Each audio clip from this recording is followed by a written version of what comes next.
If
you get chopped and screwed by a competitor who said they were going to hook it up, then went ghost when it was time for your delivery, here at Gallery Furniture, you know, we stay knocking on doors like Nipsey and Little Kiki. And you know when you cop from Gallery Furniture, in 4 hours or less, our delivery team is going to show up and show out because we don't do it for the clout. This is what Gallery Furniture we are all about. We can't leave you riding dirty on that hand-me-down sofa. We need you to shine so clean.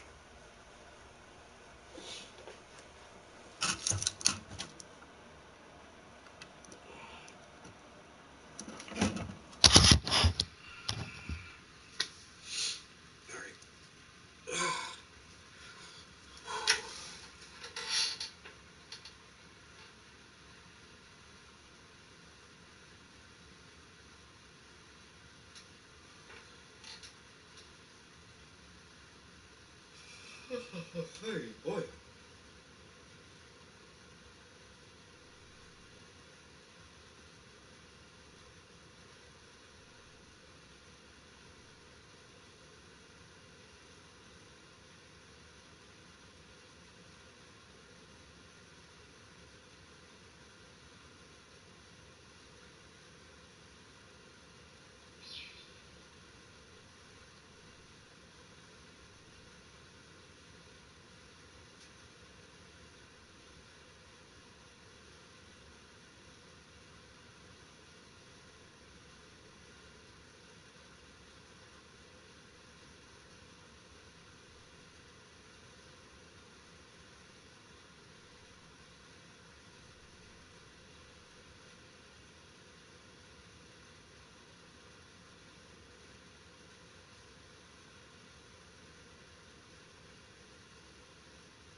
Yo, what's good, everybody? What's up, my bad.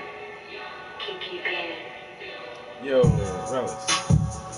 Your artwork is dope. Appreciate it, bro. Appreciate it, man. I be trying, dog. Be trying, man. Trying to be like y'all, bro.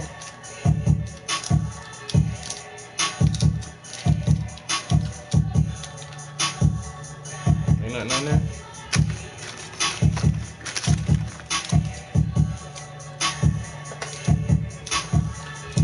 What's good with y'all, though, this afternoon? What you got going on? I actually picked up a commission today from one of my coworkers. She wants to have a painting done for her. Is it her nephew or her grandson? I think it's her grandson she's getting a painting done for. How long have you been drawing and painting? I've been drawing my entire life, yo. And I learned how to paint in middle school, but like actively, like progressively trying to be better with the arts. I've only been doing this since like 2009. So it's been a while, you know what I'm saying? I got some years under my belt now. But like in 2009 is really when I really started painting. So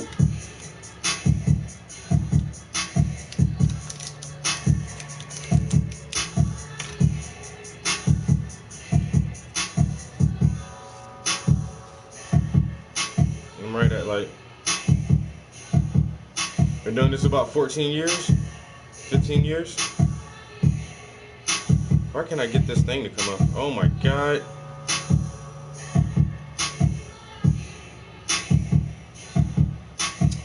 I'm about to fuck the whole thing up. Look at it. Look at this nigga. Look at this nigga. Fucking it up. I'll be damned.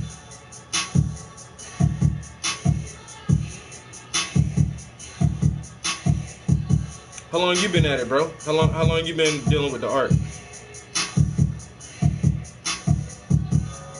Bro, why can't I get this little...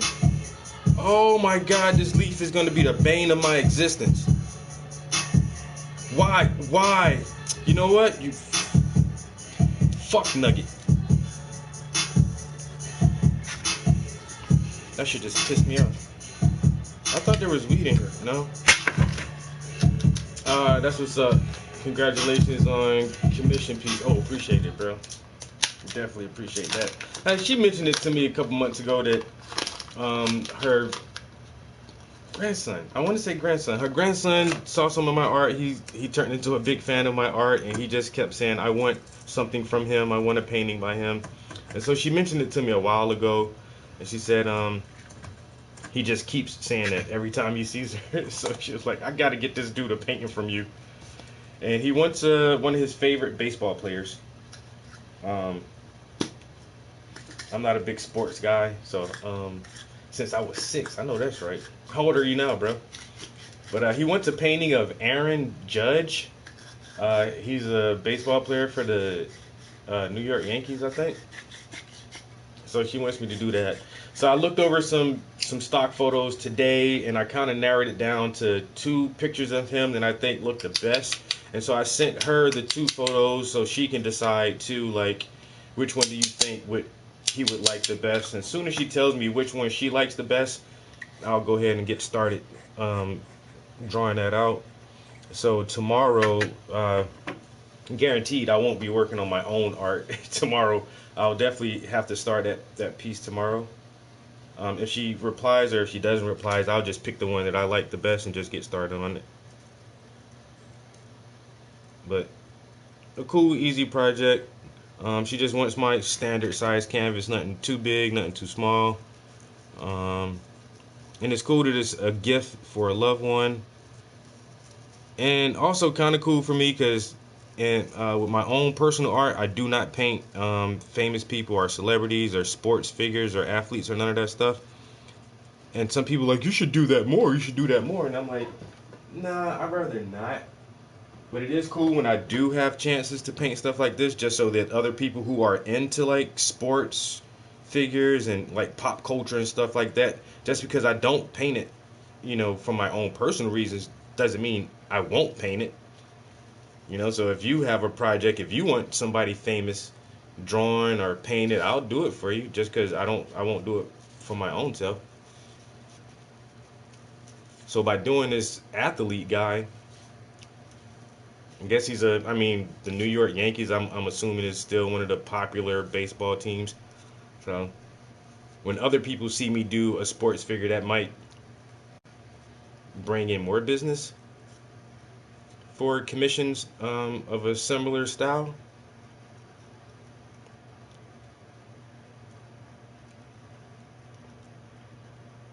So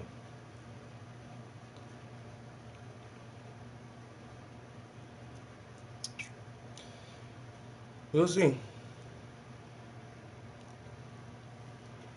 Like I said, as soon as I hear from her on which way she want to go, which picture she want to go with, I'm gonna start whipping that bitch up, and then hopefully I can get it done in maybe 2 weeks, because it is a smaller piece, and since it is a commission, I'll just hit that heavy and like really be dedicated to it. Unlike now, when I come in here and I'm working on my own shit, I sit here for 40 minutes and talk and smoke and drink without even touching the canvas at all. But when it comes to a commission piece, I don't got time like that to waste. Every minute is of the essence. Time is money, and money is time. So the faster I can get the piece done, the faster I can get paid. Well, of course I got a deposit, but the faster I can get the rest of my money. You use oils or acrylics mostly? I mostly use oils. I will use acrylics sometimes, but like the 99.9% of my work is oils.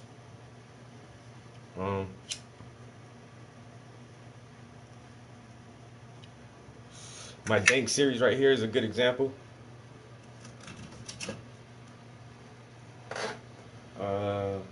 So the portraits are oils, and the backgrounds are acrylics. So the yellow and the yellow, that's acrylic. The blue and blue is acrylic, and the green and the dark green is acrylic. But everything else is all oils. Sometimes I will incorporate like spray paint. I don't have any of those up here right now, but I have some pieces that I use stencils on, and when I stencil something, I normally just use spray paint to get that in there. Oh, we live on YouTube too. Ain't nobody watching on YouTube right now, but yeah, ain't nothing to be afraid of, bro. Ain't nothing to be afraid of. Just get you some really get like a little cheap oil set that comes with like 6 or 8 colors for $30 or something like that, and just play around with it until you feel comfortable enough to invest more into it. Because oil paints can get kind of pricey. Oil paints can get kind of pricey, but there are some really good beginner paints for people who just want to play around with it and see what it's all about.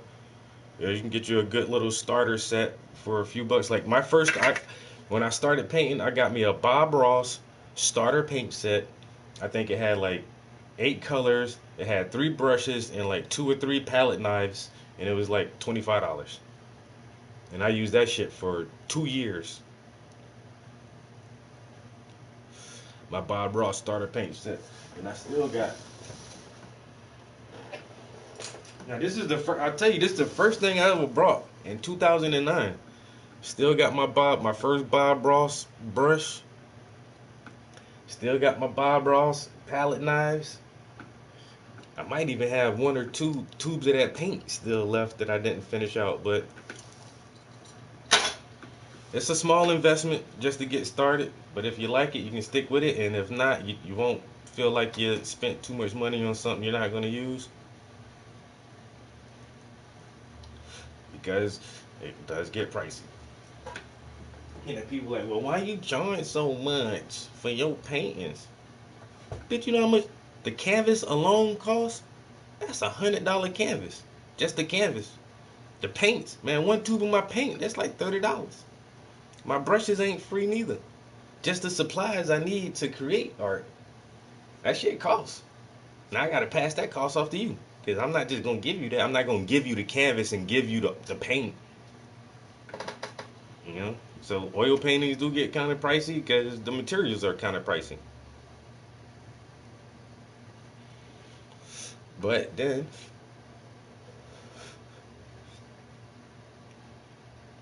oil paintings look like oil paintings. And if you're really good at it, oil paintings just look nice. In my opinion, it's the better medium. I like how oil looks over other mediums, and that's why I predominantly use oils because I like it better than pastels or acrylics or watercolor or graphite or spray paint or anything else. And I've tried everything, and I think oils just look the best for a finished product. They're once you get the hang of it, they're really easy to work with and really forgiving.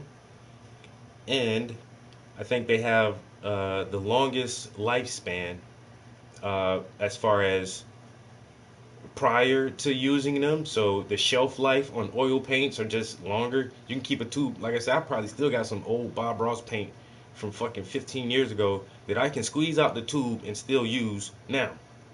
But if you try that with watercolors or some acrylic paints from 15 years ago, that shit ain't gonna work. So just the shelf life of oils um, is an advantage. And then on top of that, once you use oils, they're more durable and have a longevity compared to other mediums because oils they harden and cure and they form their own barrier. And then once you can seal it with a good varnish or something, once again, that's why we can still look at the Mona Lisa. The Mona Lisa is roughly 516 or 17 years old. You can Google it and see. It's over 500 years old, but we can still see it right now because it was painted with oil paints. If the Mona Lisa was painted with like acrylic or some other shit, that shit would have been gone. A century ago, 2 centuries ago, it would have been gone. But the simple fact that it's painted in oils, we can still look at that shit 500 years later.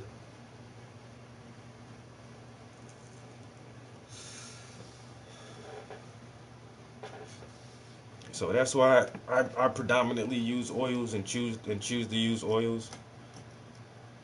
And I don't know, I like it. I think they're extremely fun to work with.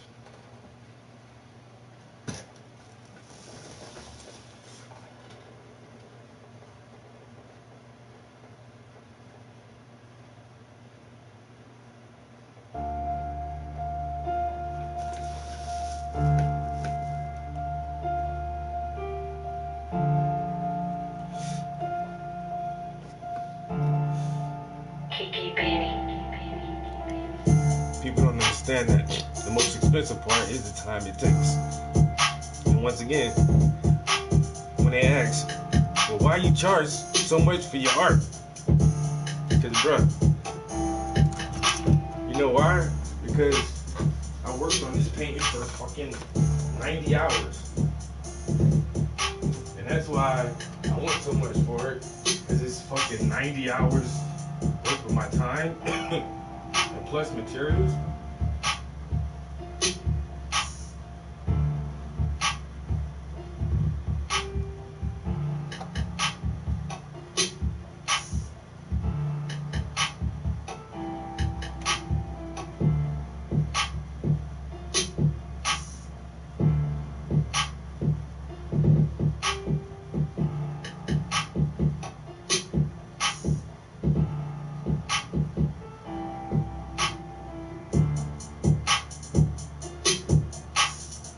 Like, honestly, when you see it like this,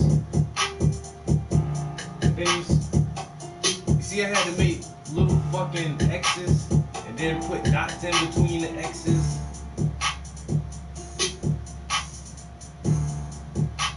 Like, that's what I'm charging for.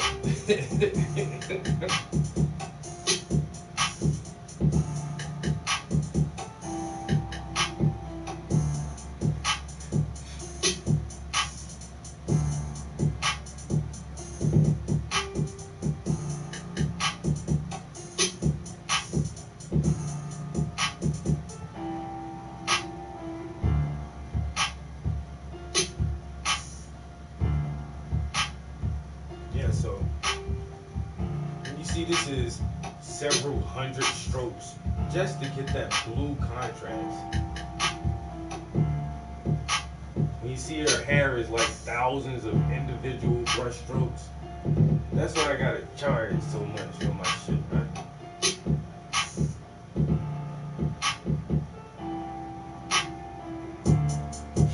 But it's good. I got a house full of art. Cause nobody don't buy this shit. My art not flying off the shelves, and I get it. You know what? I will not devalue myself, and I will not undercut myself. And goddamn, my prices are my prices because I feel like, yo, Kenny, what's good? I feel like I put a lot of time and effort into my art, and I think I produce a very high level quality of art. And so, like, and this is how I know it's a passion, because I still make art. I don't give a fuck this shit sell or not. I like to do it. This what makes me happy. Sitting here making art. If nobody ever bought another painting from me, if nobody ever saw another piece of my art, I would still make art. Cause I just like to do that. Yo, that's what's up. Happy you popped in the stream. I just like making art. Yo, my mentor told me too, like, he went through a similar phase right before, like, he found his groove. He graduated art school in Philly. He's a Philly cat. And he said for years after college, like, he just made art, and kid, what's good, bro? And nobody would buy his shit, yo. And yo, my mentor is one of the dopest artists ever, bro. And he said for years, he was like, dude, nobody ain't bought my shit when he was living in Philly. You know what I'm saying? And so he had an opportunity to move to Virginia. And, you know, as an artist, as soon as he got to Virginia, he got into the art community and started doing work and finding his place and trying to get himself established in this new state that he's in. And he said when he left Philly and went to Virginia, he said he had 200 paintings with him. 200 at least. Because he just painted all the time. He's a passionate artist, and he's a creative person, and he paints all the time. And for years, while he was living in Philly, nobody was buying his art. So he just had a stockpile of fucking paintings. Kind of like what I got. I don't got 200 paintings. I got almost 100. I probably got almost 100 paintings. But goddamn. But he said when he moved to Virginia and started, like, establishing himself down there, the people in Virginia love this shit. And he said, like, paintings just started flying out the goddamn studio. He couldn't make art fast enough. You know what I'm saying? And so goddamn, I feel like that's the only thing that I got is, they say luck is when preparation meets opportunity. So I'm prepared, yo. I'm well prepared. My portfolio is immaculate. I say that myself. I'm not bragging. I'm not boasting. I'm not trying to be egotistical or anything like that. But I know the quality of my art. I'm the fucking shit. I don't feel like I'm a master artist quite yet. I have produced some masterpieces. You know what I'm saying? I don't think I'm quite like where I want to be. And but I just know, like, as long as I keep doing this shit, it'll pop one day. Somebody will recognize it, or I'll get the opportunity to be in a certain place where more people resonate with my art and actually want to house it and give it a home. So I'm just waiting for those opportunities. Yo, what's good? Good afternoon. Good afternoon, people. We in the studio chilling. We've been in here for about 30 minutes. It's a Friday afternoon. You know what I'm saying? I normally do evening streams after I get off work. I do work a regular job. There is a big misconception about Paintings by the Prince that I'm a full-time artist. I am not. I go to work Monday through Friday just like everybody else. So I try to do my art first thing after work. I get off work about 2:30, I get home about 3 o'clock. You guys see right now it's 3:30.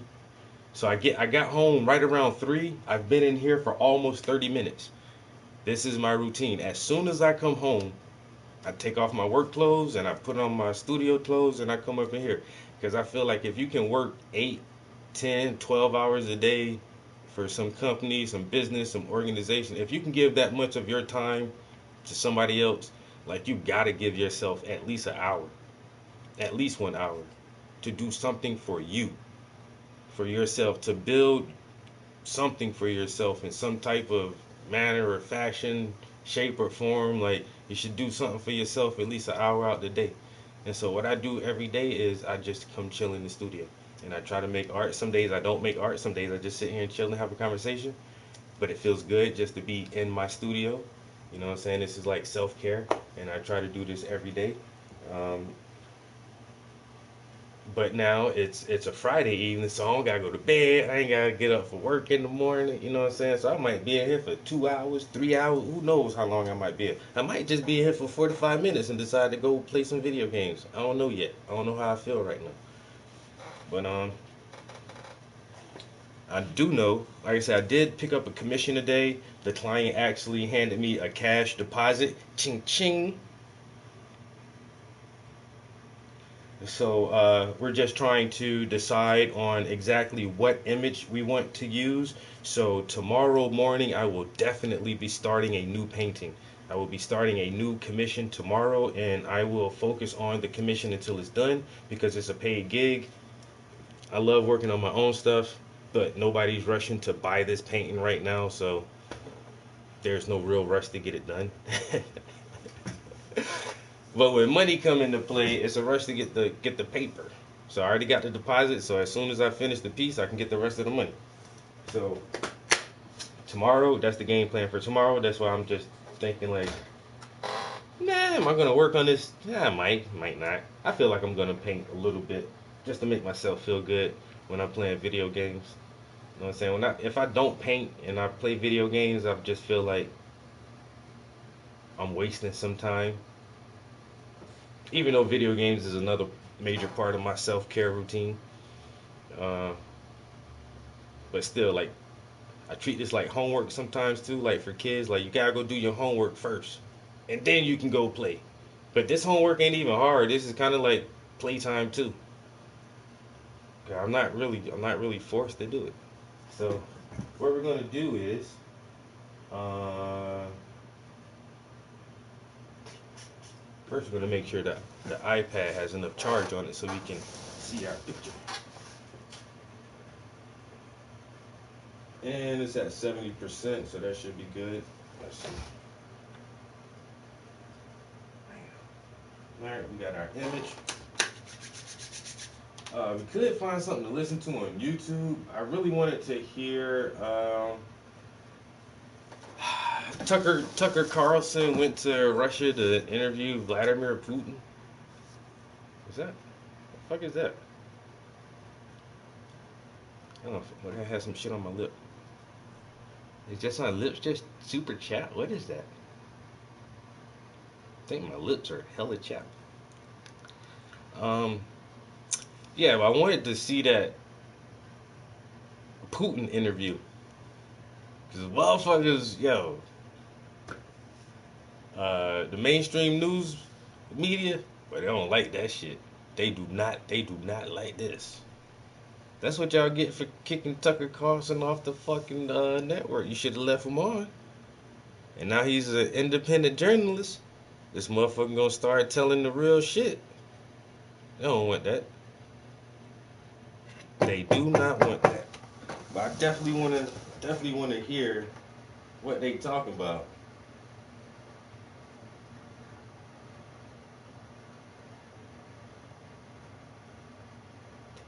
Cause this gonna be good.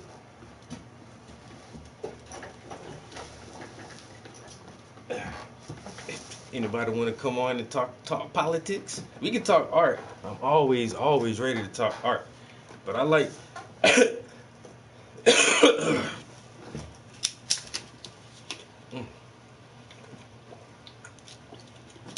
I like getting people views on politics too.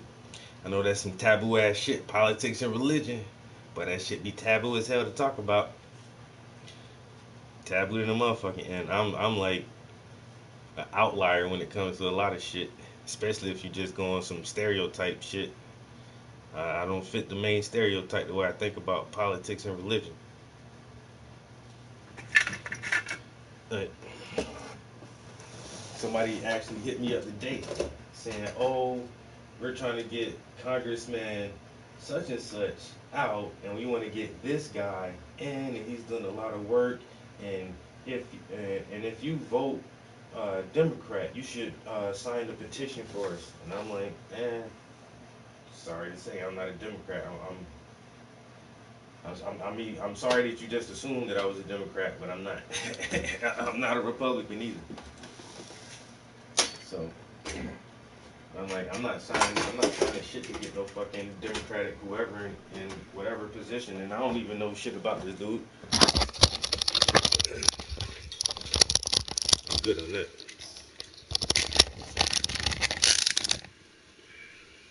Come back and hit me with the wham wham. That's what happened when everybody's like, we gotta get Biden in office.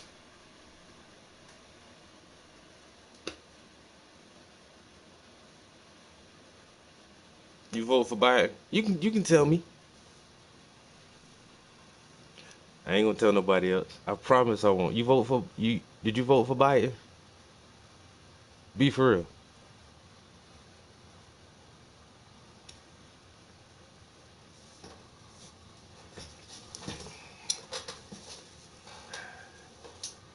It's all good if you did. I understand. I understand. See. You gonna vote for him again? You gonna vote for him again? Honestly.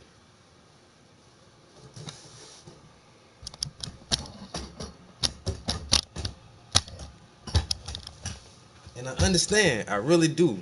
I really understand why people would think that. Would think to do that. I understand why people would think that I'd never vote Republican. but why not? Why not? See, this is what people. This is the thing I see with most people. It's they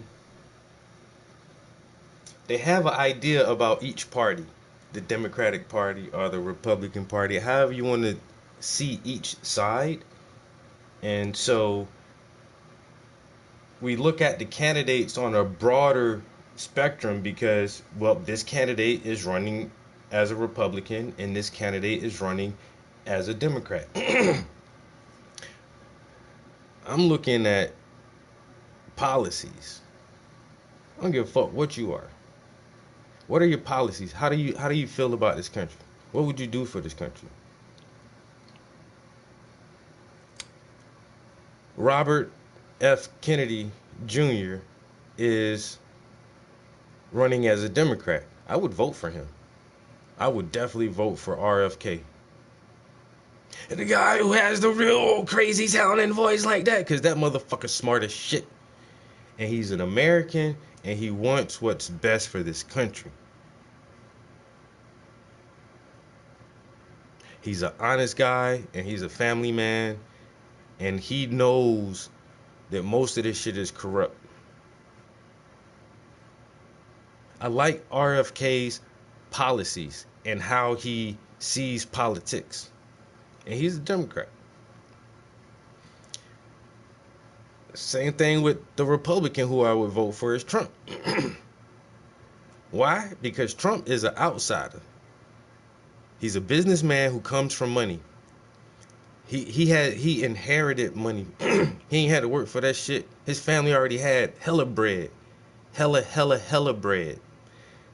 Trump got so much money that he can be on the nicest island, eating the most finest food that you will never taste, sipping some of the most expensive wine that you could never afford, getting his dick sucked by the most beautifulest bitch that you will never be in the same room with. And he's not.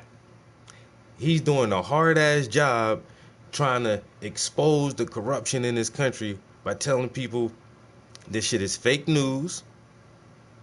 All these politicians use the same fucking loopholes to get richer and richer while y'all get poorer and poorer, and all they want to do is keep us at war. Trump was in office, he said no new wars. This motherfucker started no new wars. Biden's in office, how many wars are we in right now? Where's all our money going? We sent how many billions of dollars to Ukraine and nothing is left here? We're sending how much money to Israel and nothing is left here? When Trump was trying to shut all that shit down. Shut all that shit down. And RFK had tried to shut all that shit down too.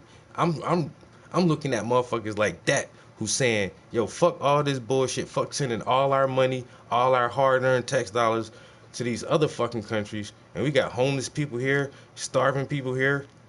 Educational systems is crap. Our infrastructure is fucking falling apart. We don't make shit no more. Our manufacturing is fucking crap. But you want who?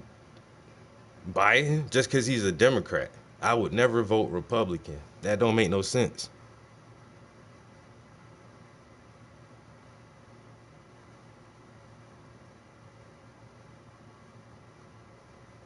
Girl, bye. You really try to come up in my stream? I know who that is. Yo, what's good?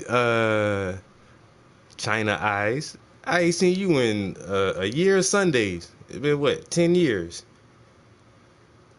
How you doing?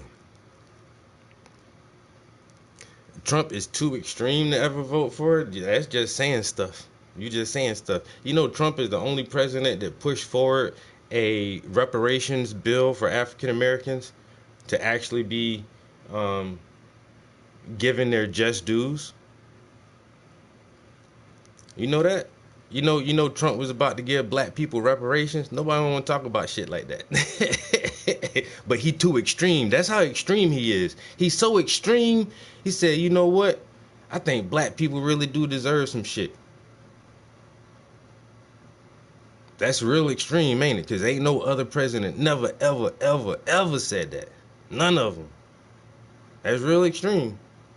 Let's talk about how extreme he is. Like, build a fucking wall to keep all these migrants out, who now New York giving $9,000 a month.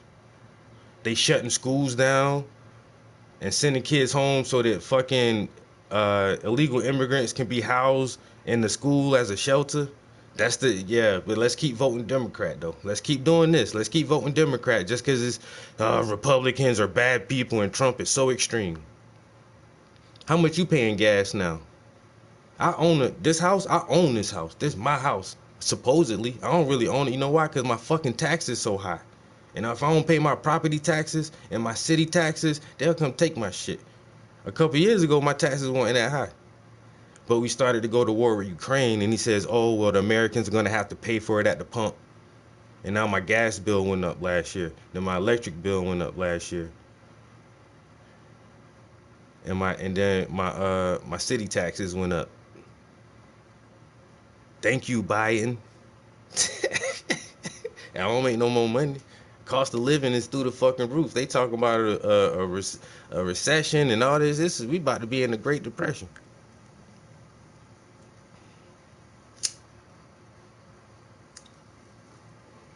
But motherfuckers say it's a story too long to tell and this and that. Hold on.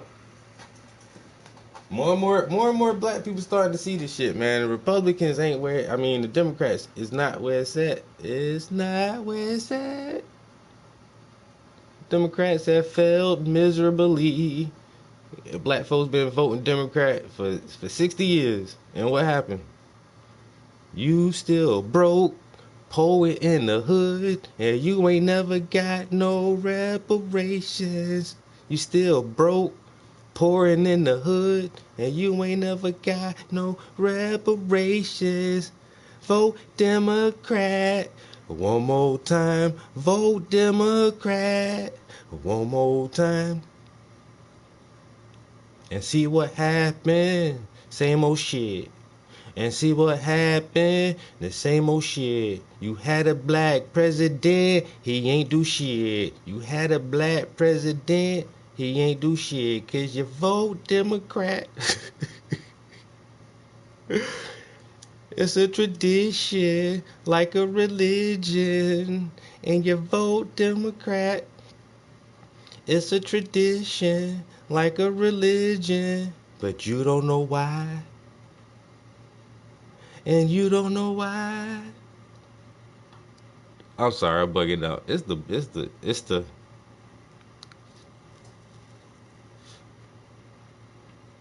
like a religion. You may have a point, but hey, I'm going to choose to be willfully ignorant and not acknowledge any of your points and continue to vote Democrat. Because I like being impoverished. I like being at the bottom of the rung.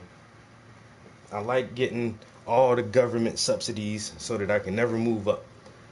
I'm just saying, man, black people got to do something different, bro. We got a lot of history to look back on. I mean, it's not like we don't know. We can research and study and look at the outcomes that we have been given from the choices that we made by placing our vote in certain political figures, and chronologically, where are we at?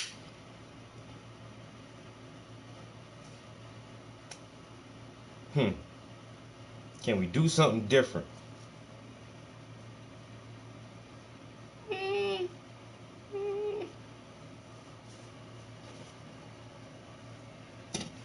Maybe vote for a president who says, I guarantee you I will not put us in the fucking war the whole time I'm in office so we can keep our money here. In 2 years, that would have been an extra $162 billion. That's my tax dollars. I work every day. I go to work every day. I pay taxes. I make this amount of money in my check, and then they take this amount for taxes, and they give me this little bit. Where all that shit going? To Ukraine? Bitch, please. You know how much my groceries cost? Man, my milk too expensive. And I don't drink cow milk. I drink almond milk because I'm fancy. You know how much my almond milk costs? It costs so much I got to get the store brand. And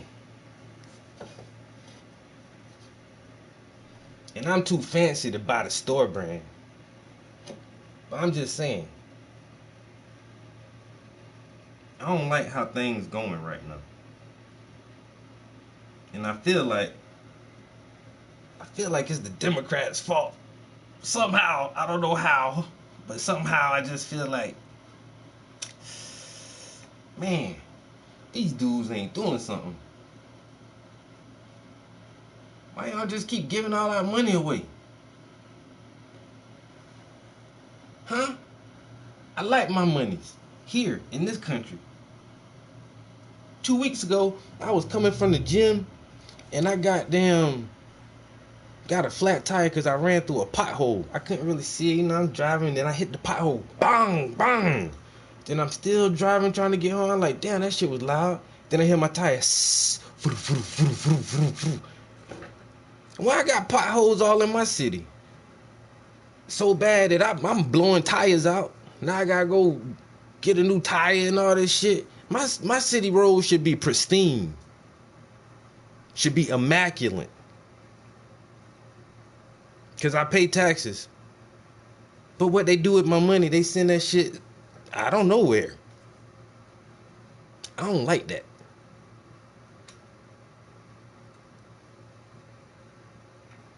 I don't like that, not one little bit.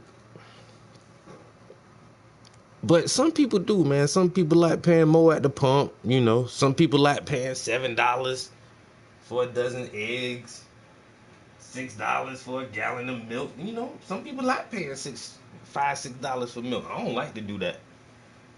I don't like paying $3.50 for gas at all.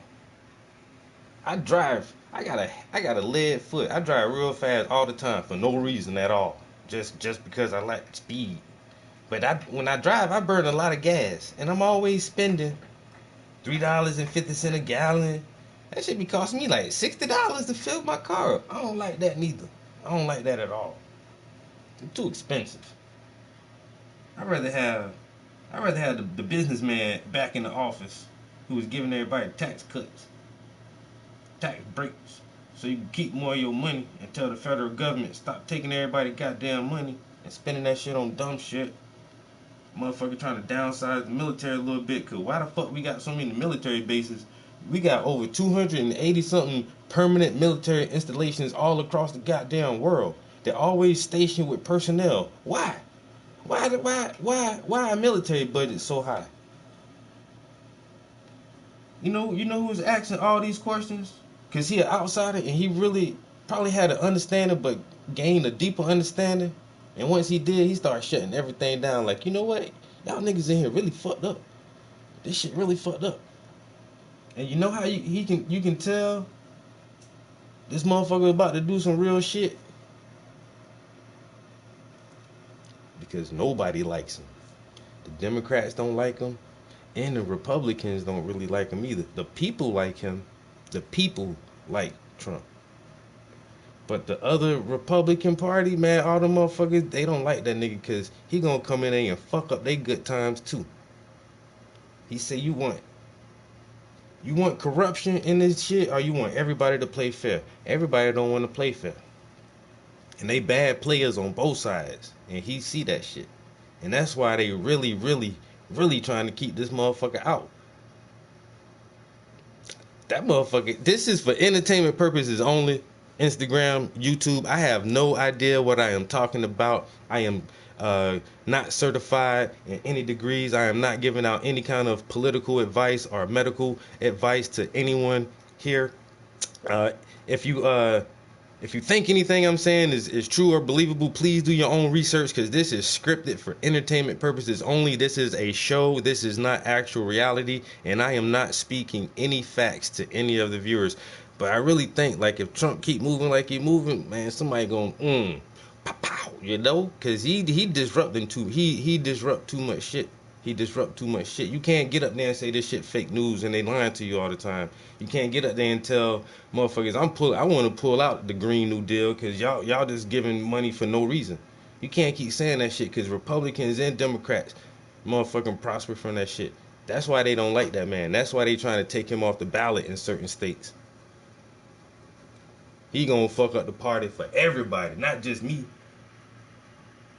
Even after the goddamn, when he tried to get his VP, Mike Pence, the double down on him when he was trying to be like, yo, they stole the election from us. And Mike Pence was like, nah, I ain't about to say all that. And Trump was like, fuck you, you little bitch. You ain't want to fuck around, nigga. Look, he don't need, that's what I'm saying, yo. He already see. And then once again, this motherfucker got money. He come from money.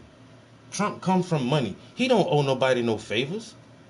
He don't owe nobody in there no favors. He ain't in nobody pocket. The bitches who got shit on him, he got enough money to pay these bitches off. He ain't man, look. He ain't worrying about none of that. That's why he just talk all crazy all the time. Cause once again, ain't nobody got no real political dirt on him, cause he's not a political dude. He a businessman. They can call him racist and sexist and homophobic and misogynistic and all this other shit. I get it. Ain't nobody perfect. That dude is a fucking man. He gotta take his shit and put his socks on one foot at a time. So, and I definitely don't agree with that motherfucker 100%. But in a time like this, he still seemed like the best option right now. It just seemed like the way to go. And the simple fact that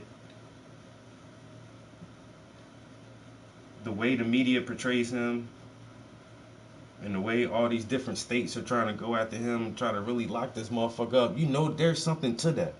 Why are you trying so hard? So fucking hard, yo. Why ain't y'all do this the first time? Why didn't y'all do this the very first time and wouldn't let him be the president the first time around?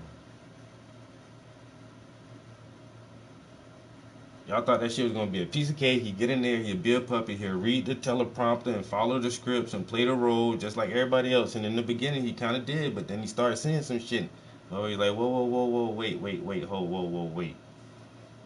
Let me do this shit the right way. And then it's like, what? Get this man out of here. He talking about doing shit the right way. Get him out of here. And they got him out of there. He said, I'm gonna come back. And the people was like, we want him back. Now they just trying to, you know what, I'll lock you up, nigga. You'll never be back. You'll go to jail first. There's something weird about that. Even if it was just anybody else. That's something really, really weird about how they are attacking him so hard. So you got to question that aspect of it too. And then RFK been on that shit for years, bro. RFK been talking like real political change, but nobody never want to listen to him. And and he part of the dynasty. He know the political world in and out, and been smart enough and and moral enough to live a good life and really try to understand the people. You know what I'm saying? Because once again, he come from money. He come from that Kennedy dynasty. He ain't had to work too hard for a lot of shit, and that's why he just kept with the family business and went into politics. So he's a career politician, but at the same time, I think like this motherfucker can tell the difference between a conspiracy theory and an actual conspiracy. And he talk about some conspiracies just like a lot of other people, and that's why he don't get a lot of airplay like that.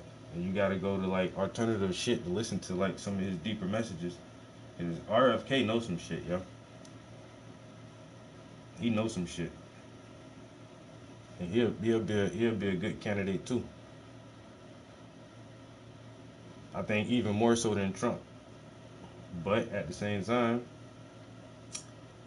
is they really gonna let him? And see, that's the thing. Like, I don't know. I don't think they'll let Trump actually win this shit again.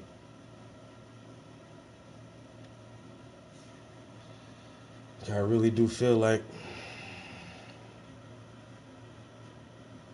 the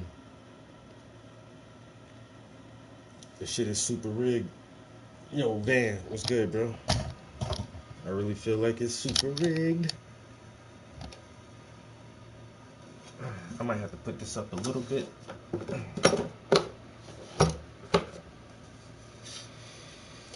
But like I was saying there, Tucker Carlson went over to Russia. Every time I hear Trump, my ears hurt. I'm just saying. I know, but that's because you're programmed. Because before he was the president, Trump was really, really cool. His name came up in so many hip hop songs. He was hanging out with all the cool rappers and everything. There's this one video clip of Tony Yayo from G Unit, the rapper Tony Yayo. And goddamn, you ain't never know Trump before, ever, from what, his TV show. Cause that's where a lot of people were really introduced to him, was that TV show he had. Yeah, that's where a lot of people learned about Trump. But even before the TV show, he was well ingrained in like the entertainment, deep in the business world, and he was already a tycoon before the show, and that's why he had the show, just like something to do. But before that, like, you can just look up Trump with pictures of Trump with celebrities, Snoop Dogg, Tupac, everybody. I mean,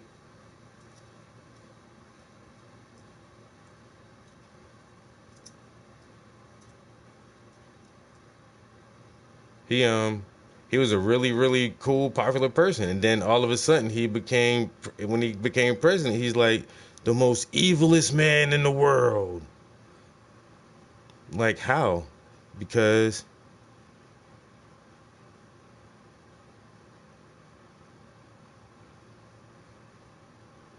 that's what the media want us to think.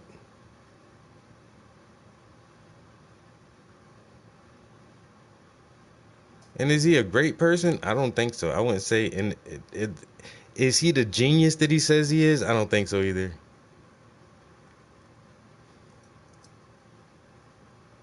But he's not a fucking dummy. And the thing is, like,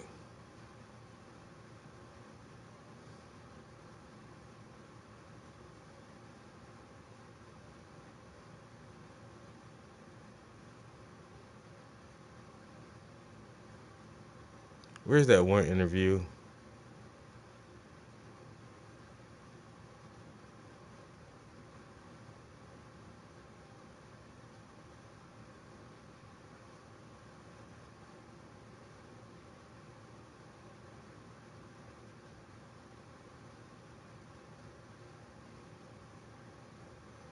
Oh, I can't find it.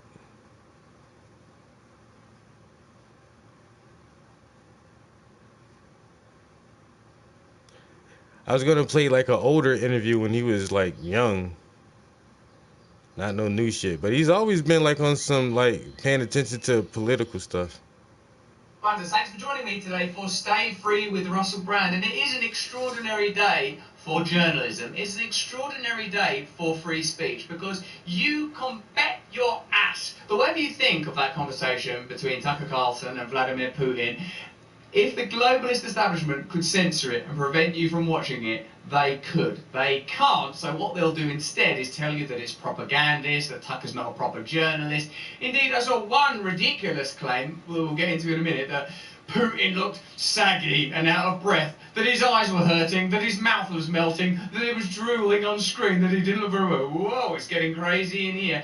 It's an astonishing event, this, for members of our community, because if you are a regular viewer of independent media, many things that you heard Vladimir Putin explaining to Tucker Carlson, you'll be familiar with. To you, things like the 2014 coup and its significance, that's not, what do you mean, what coup in 2014? Or the impeachment or encroachment of NATO on former Soviet territories, you'll be familiar with that. Or a verbal deal between Gorbachev and Reagan, you'll have heard that before. All of these things will be familiar to you if you take responsibility for watching independent media instead of propagandist media. Now, it would take a naive person indeed to assume that there's not such a thing as Russian propaganda. Of course there is. In fact, some great art came from the movement of Stalinist Russian propaganda.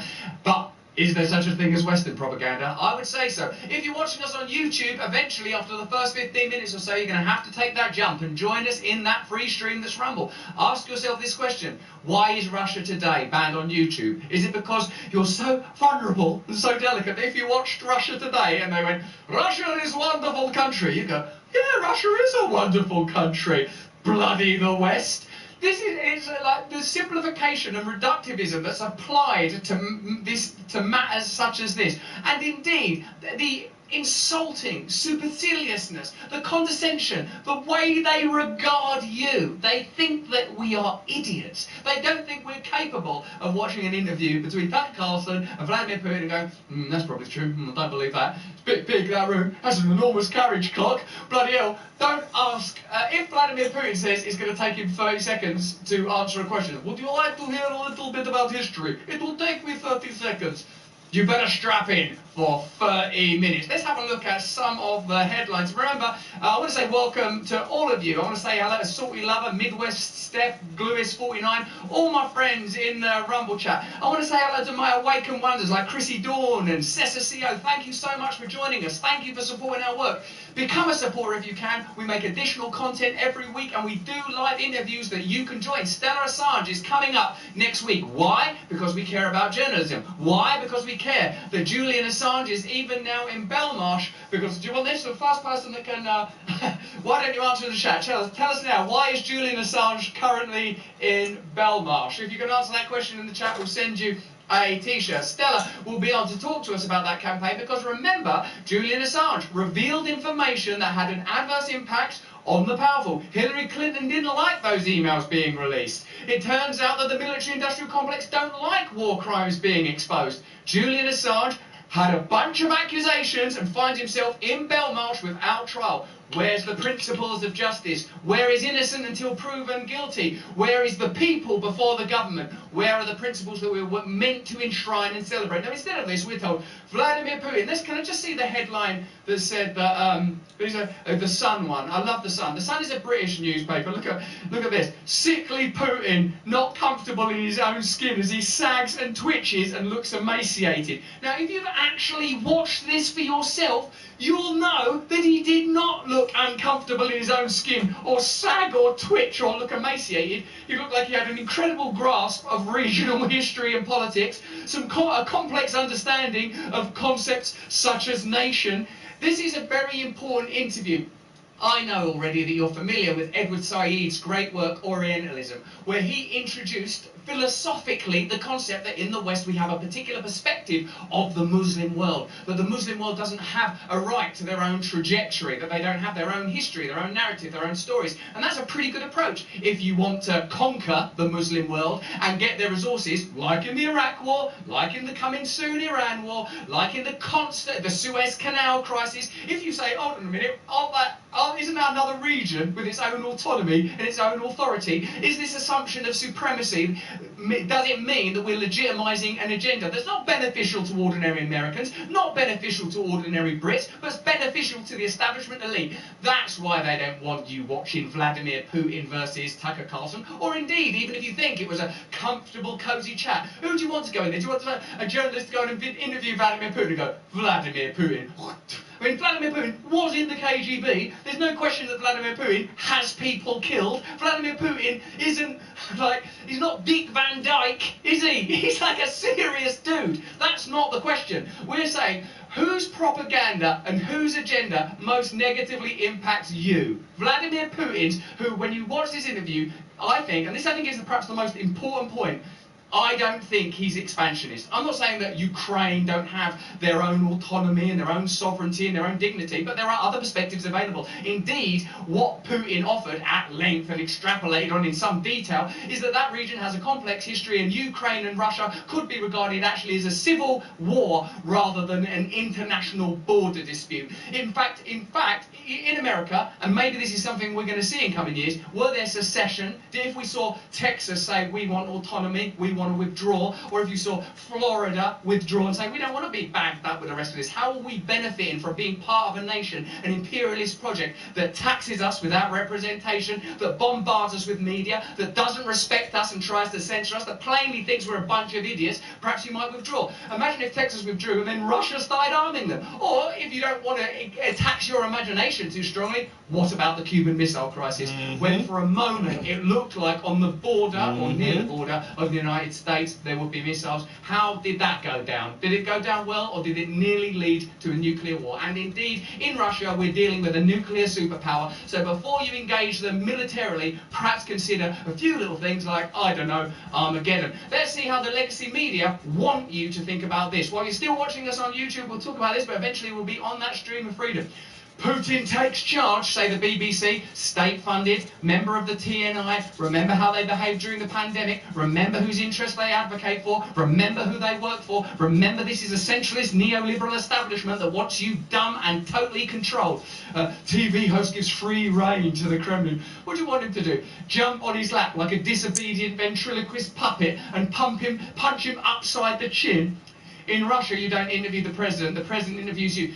Any of you that have seen the propagandist filth surrounding the interviews around Zelensky, who indeed I respect, as I keep telling you, is a comedian who now runs a country. What a great trajectory to go on. Have you seen the fawning sycophancy? Have you seen him appearing at the Golden Globes, taking an Oscar from, remember repetition, guys, if you're watching the chat, just watch out for repetition. Like, have you seen all of that? The constant propaganda. We're not asking whether or not Putin conveys a particular perspective. He's pretty plain on that. He does. What we're asking you is, what's the impact of the propaganda that we're generally consuming? Softball questions, conspiracy theories, and a 30-minute history lesson.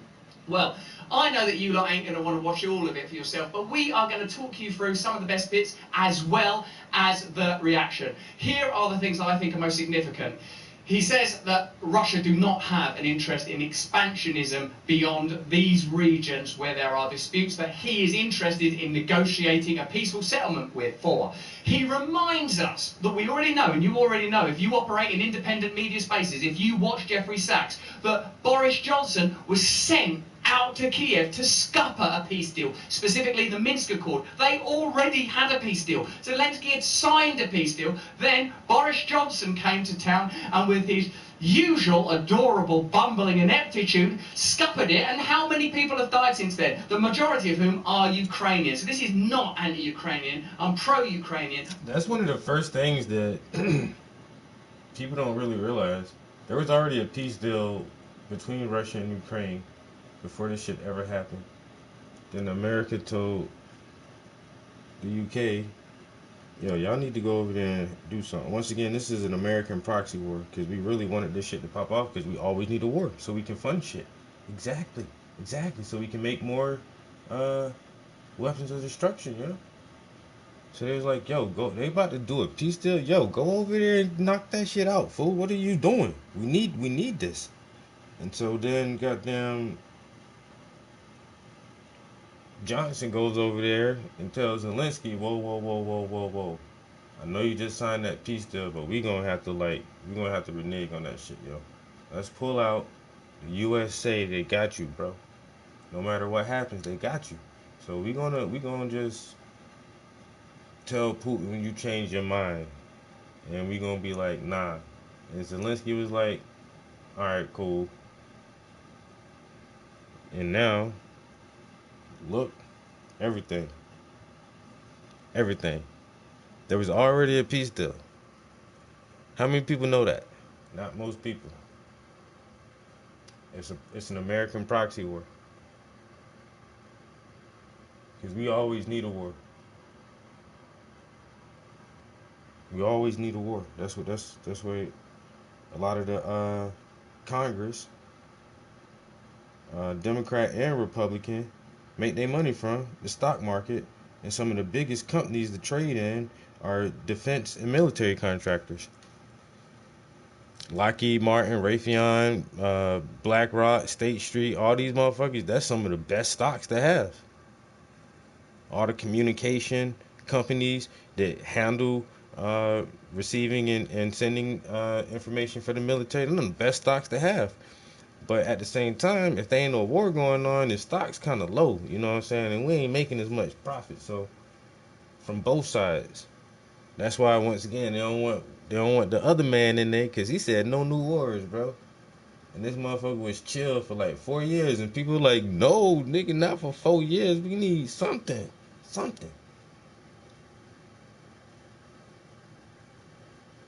As soon as they got a chance, they pushed it with this Ukraine thing. Like, man, we gotta make something pop, man. We need some kind of action on a global scale. You know, as long as it ain't over here. Agendas, man. These be long agendas. They bank so much money off of goddamn 9/11 behind the goddamn Iraq war and all that shit. But they said $3-4 trillion they spent on that shit. Where all that money went, man? For 20 years, and then now what? The same people. It's still the same thing over there. Still the same thing.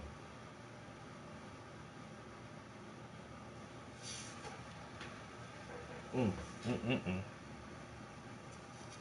gonna have to wake up, people, to something. Somebody gonna have to do something different, bro. I'm tired. I'm tired of always feeling like on the edge.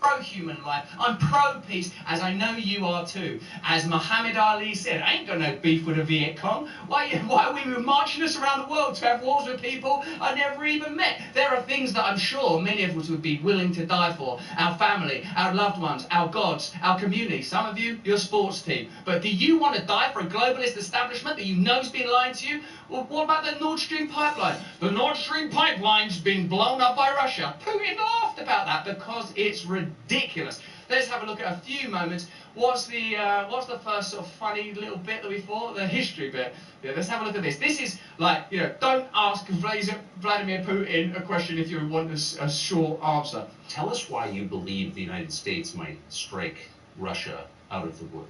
How did you conclude that? Дело не в том, что Америка It's not that America, the United States, was going to launch a surprise strike on Russia. I didn't say that. Are we having a talk show or a serious conversation? We've got Carlson laughing there. I'm impressed that he even had the courage to do that laugh. Also, what is that room he's in? It's a sort of ballroom. There's an interesting carriage clock. There's some interesting designs on the floor. There's an interesting echo in that room. They should have done something about the echo. The quote. Thank you. It's a formidable series. Да, это серьезно. Но поскольку у вас базовое образование... Because your basic education is in history, as far as I understand. Yes.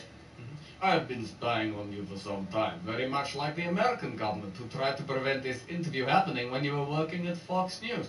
Like, I'm not naive about Russia and Russia's nuclear weapons and Russia's agenda and Russia's intentions and people that have died as a result of messing with Russia.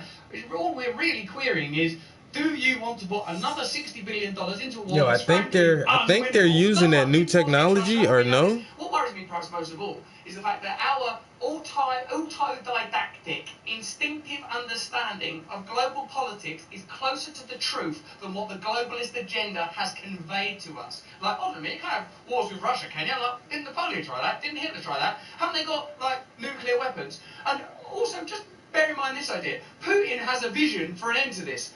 We've started negotiations, we're up for negotiations, we will negotiate. What's Joe Biden telling you? What's the end point for Joe Biden? And do you have any recent references of what the agenda of the military-industrial complex might be? For example, I don't know, Afghanistan, a war that drains $2 trillion of, by the way, let me remind you, your money taken to fund that war. And do you think Afghanistan's in a better state? No, they're not. Once again, all our fucking tax dollars for 20 years go to this fucking war, $2 trillion, and then what? The shit's still the fucking same. Still the same. But we keep voting for these dumbass Democrats. Oh, boy.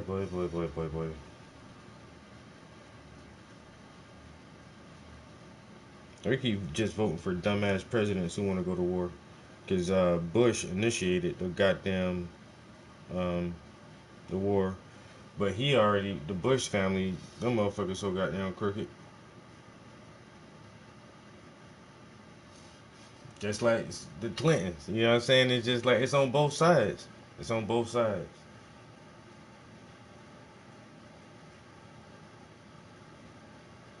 And that's like some of the first presidents that I had were Bush and Clinton. And so now, once again, both parties be having corrupt motherfuckers in it. But when you get a person that both sides don't like, yo, this dude might be on to something. Cause nobody don't fuck with him. Nobody don't like his ass. He doing something different. Everybody thought that dude was gonna be Obama. I kept my reserve on that one, and I was right. I say this coon ass motherfucker ain't gonna do a damn thing. But sit there and toe the line. Toe the line like everybody else. Play it smooth, smile real nice. That's all he did for 8 years. 8 fucking years.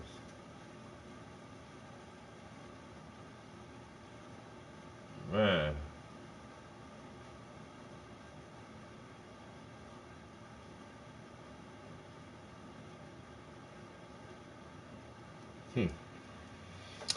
I don't get it.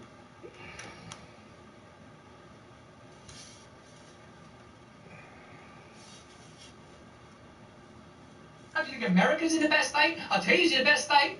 Raytheon's in a better state. Lockheed Martin's in a better state. Curiously, you know, they spend quite a lot of money lobbying and donating to the 2 political parties that run your nation, that control our nation, that control all of us, and then tell us that we mustn't watch this because it's propaganda. I think propaganda's a two-way street. Тогда я позволю себе. So if you don't mind, I will take only 30 seconds or 1 minute to give you a short reference to history. Yo, they got these earpieces in, and I really think that, once again, this AI revolution, it's now that's another job that's going to be eliminated. Translators, because they already have the program that can mimic your voice. One of the first ones that I heard was the AI mimics Joe Rogan's voice, and it sounded really good. And this was last year, months and months ago, so you already know it's like way better now. But it really had like some little nuances to it. It really, you can tell it wasn't a human, but it sounded very, very, very much like Joe Rogan. So we can mimic our voices now, and so you can just have your AI bot mimic your voice in any language, so that when you speak to me, uh, if once again he's speaking Russian, but when it translates into English, it still has his vocal tones and different aspects of his real voice, which is cool. And now I think they're just wearing these little earpieces. I'm almost certain like it's next to real time translation, just using that device. And I knew that was coming. And so now, once you can break the language barrier.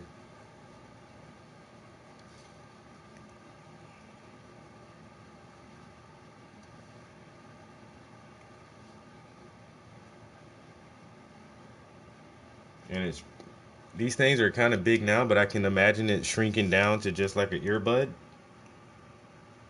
And then it probably will just be like a regular earbud. You can just listen to music on it just like normal, but it'll have the mode or feature where it is in translation mode, so you can listen to foreign music and understand it in English or whatever language you speak, with the best possible translation for the music.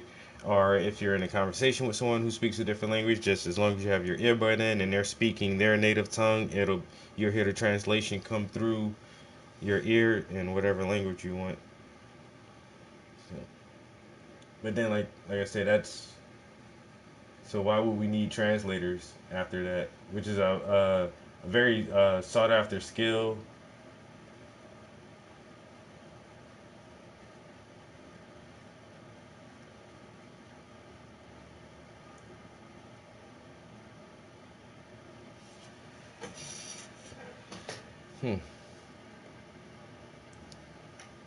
Half an hour before that thing ends. Have a look at this lovely meme that's going around.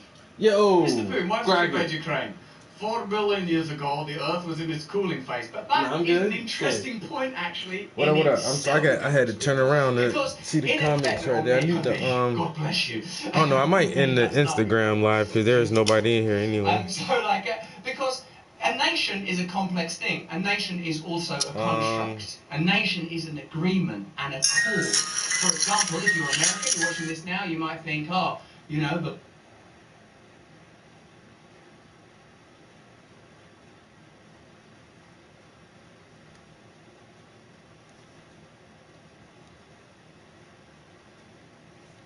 Alright, so I'll put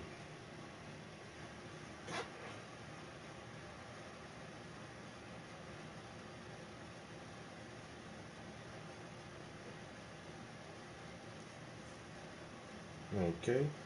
So I just got the confirmation for the image for the commission that I will be starting tomorrow. So that's the one thing I was waiting on today. So got that, and yeah, tomorrow morning we'll be starting a new commission project. And now I got comments in front of me, so I don't have to look back at the TV. But you still at work or what? Cause since I do have to start a commission tomorrow, I'm gonna want to do as much to that tomorrow as possible, which means I'm gonna have a very long studio session, so I might not even paint as long as I was thinking about painting tonight. Just go ahead and get my game time in.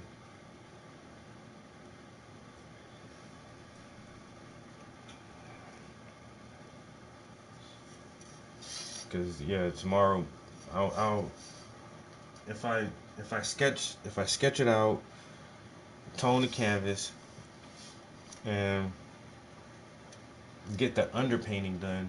I mean, I can do all of that in a day.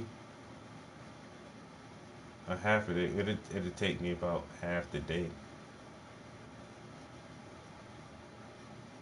But it's definitely doable. I say I'll just be in here most of the morning tomorrow, which is fine by me.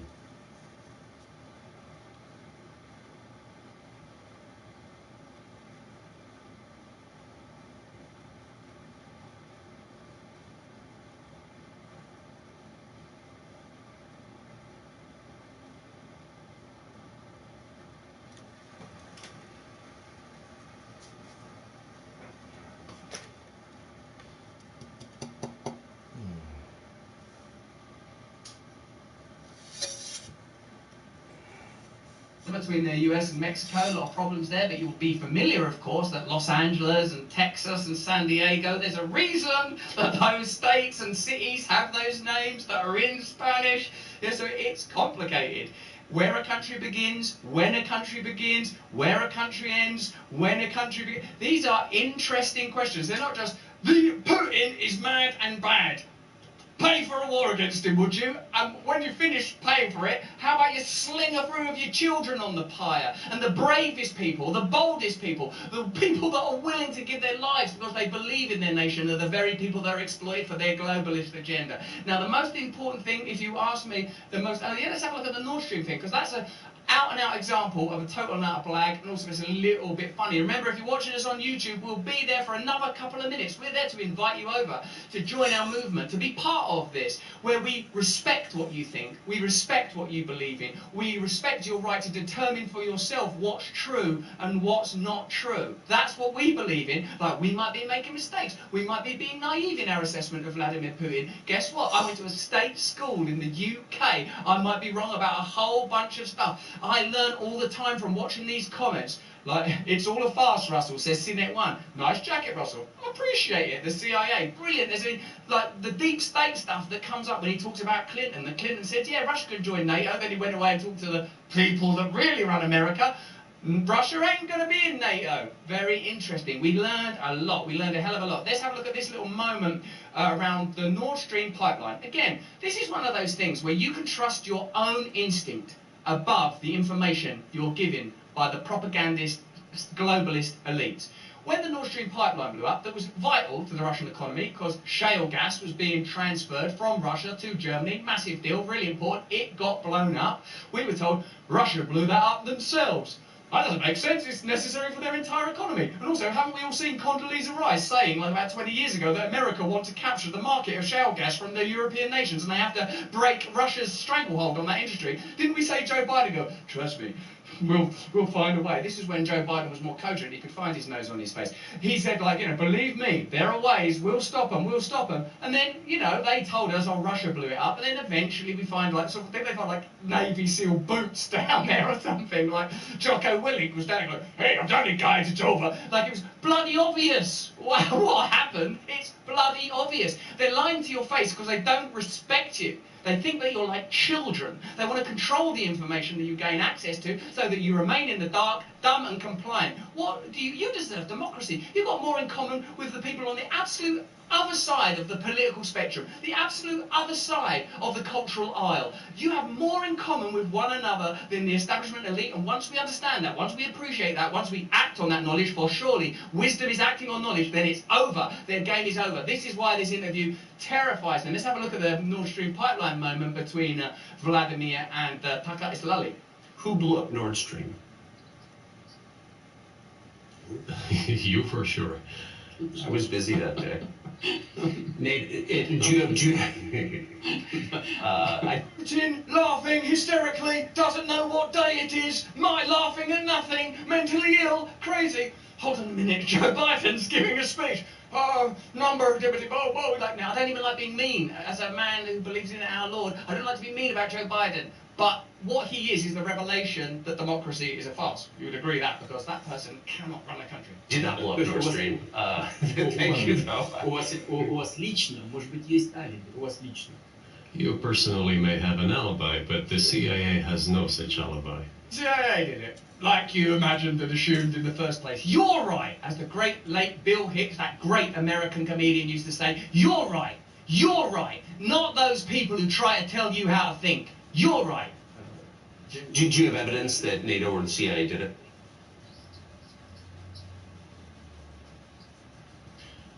Вы знаете, You know, I won't get into details, but people always say in such cases, look for someone who is interested. But in this case, we should not only look for someone who is interested, but also for someone who has capabilities. Because there may be many people interested, but not all of them are capable of sinking to the bottom of the Baltic Sea and carrying out this explosion. These two components should be connected. Who is interested and who is capable of doing it?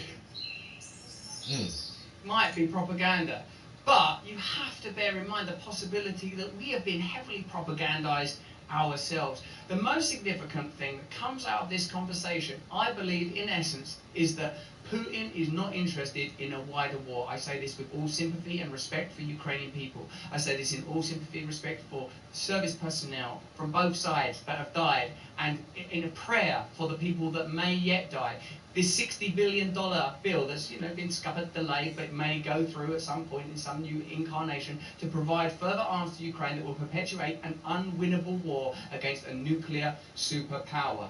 He explains it thusly, Putin, and the only way that you can dispute this is if you want to accept the framing that Putin is some kind of lunatic, a little bit like Hitler, that really there is a Soviet agenda to sort of Mongol around the world, like Genghis Khan acquiring new territories. But what seems more plausible and more likely is that they have historic connections in that region, that they're in Donbass, there are people that consider themselves Russian, that there's a lot of complexity. And our prayer is, given that we can't really do anything other than escalate and prolong this war, that better heads will prevail. Indeed, that the will of the people will prevail and will be brought to a succinct conclusion soon. We're going to have to leave YouTube in a minute, but I just want to show a little bit of the conversation around the wider world, where Putin says we ain't got no interest in getting into Latvia or getting into Poland and stuff. It's expensive. And I was thinking, who is the expansionist nation? Like in the last 4 days, the United States or the military-industrial complex, the globalist establishment that have captured your country, they've bombed Yemen.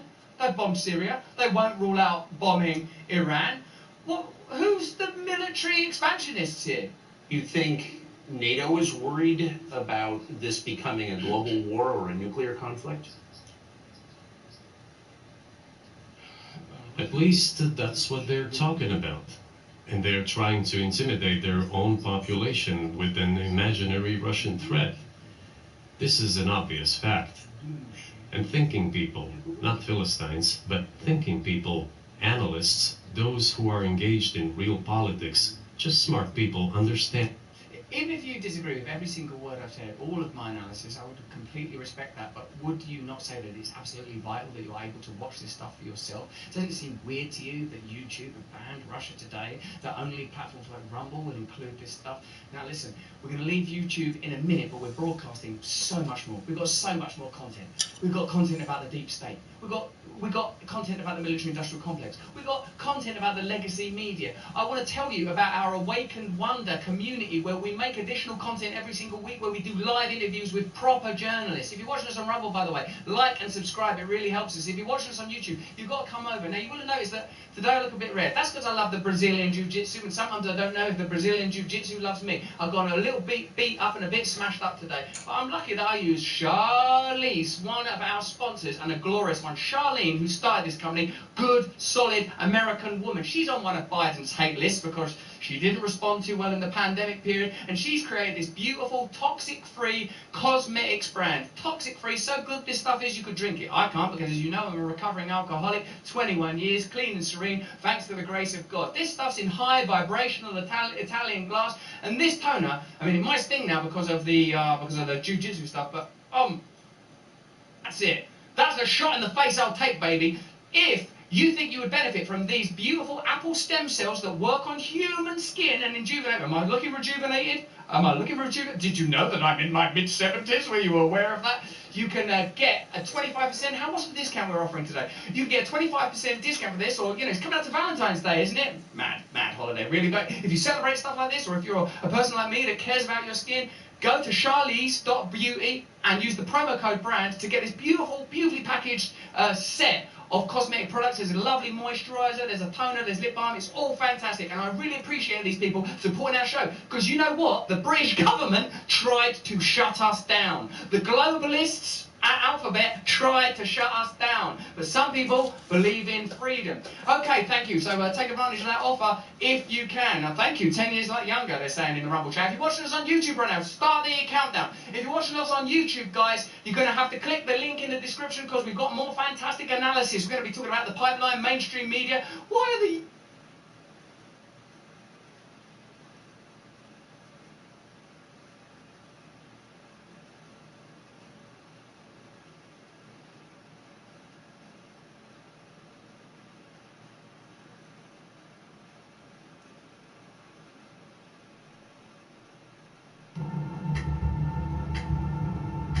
We know what to fear. Natural disasters. These knee sleeves will turn back the clock on your knees by 20 years. If you suffer any type of knee pain,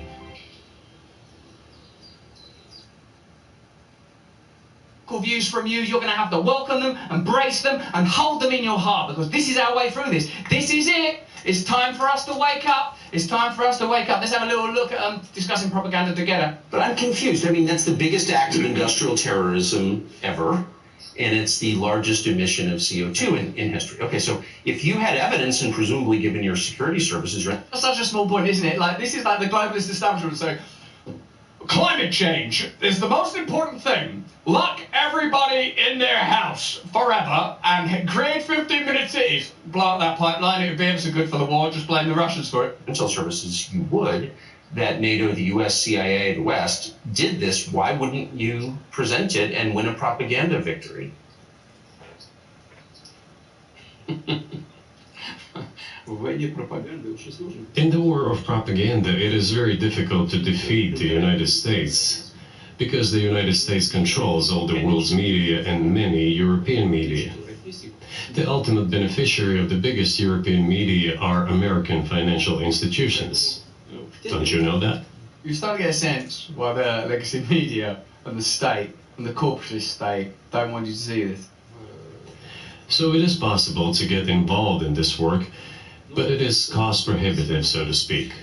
We can simply shine the spotlight on our sources of information, and we will not achieve results. It is clear to the whole world what happened, and even American analysts talk about it directly. It's true. Yes, but here's a question you may be able to answer. You worked in Germany, famously. The Germans clearly know that their NATO partner did this, and it damaged their economy greatly. It may never recover. Why are they being silent about it? That's very confusing to me. Why wouldn't the Germans say something about it? This also confuses me. But today's German leadership is guided by the interests of the collective West rather than its national interests. Brilliant. This is an issue about globalism, isn't it? Haven't you had the sense that in your nation, wherever you're watching this, because I know you're watching from all around the world, that you've lost your national sovereignty, your national identity, your national autonomy? Isn't that what we mean by globalism? Isn't that what the rise of nativism is really about? That we're sensing that whoever you vote for, you're going to get some managerial class bureaucrat telling you this or that, reporting back to WEF, Klaus Schwab and all that lot, that you're not going to get truth off of it. The legacy media that want you dumb, spellbound, that accept their money, as he says, from the pharmaceutical industry. Isn't this time for us to awaken and step out?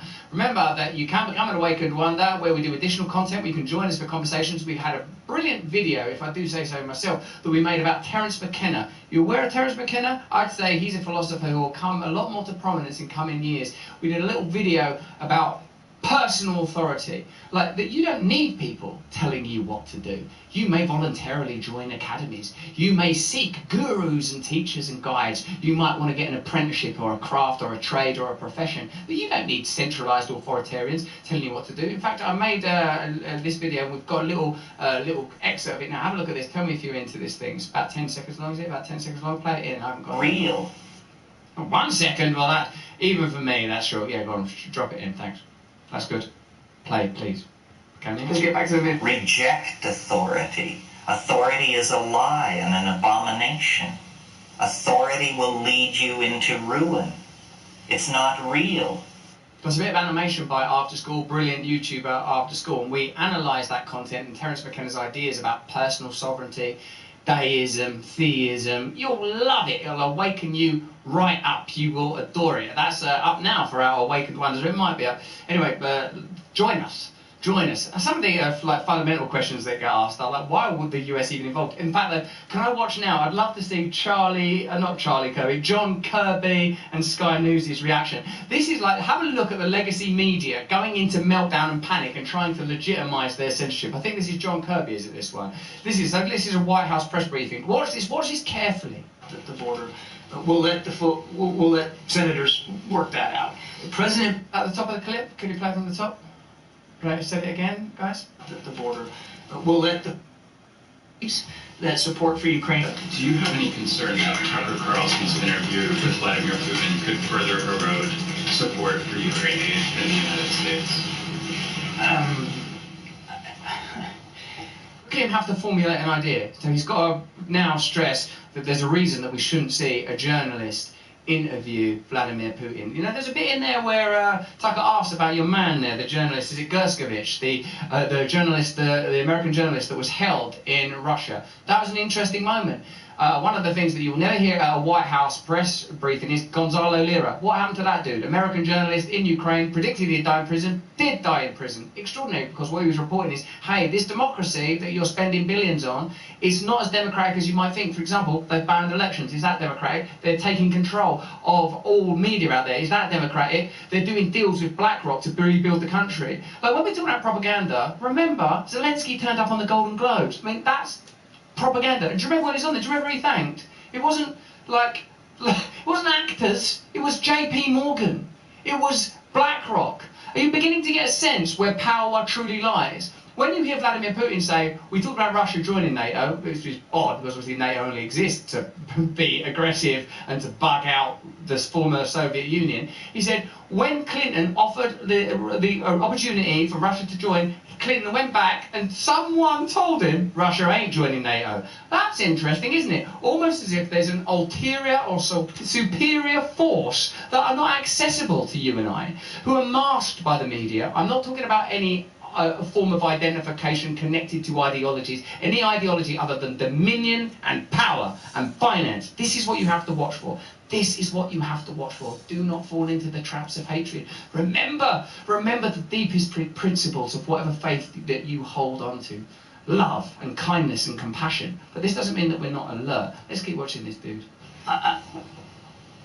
We're convinced that there is strong bipartisan support on Capitol Hill for supporting Ukraine.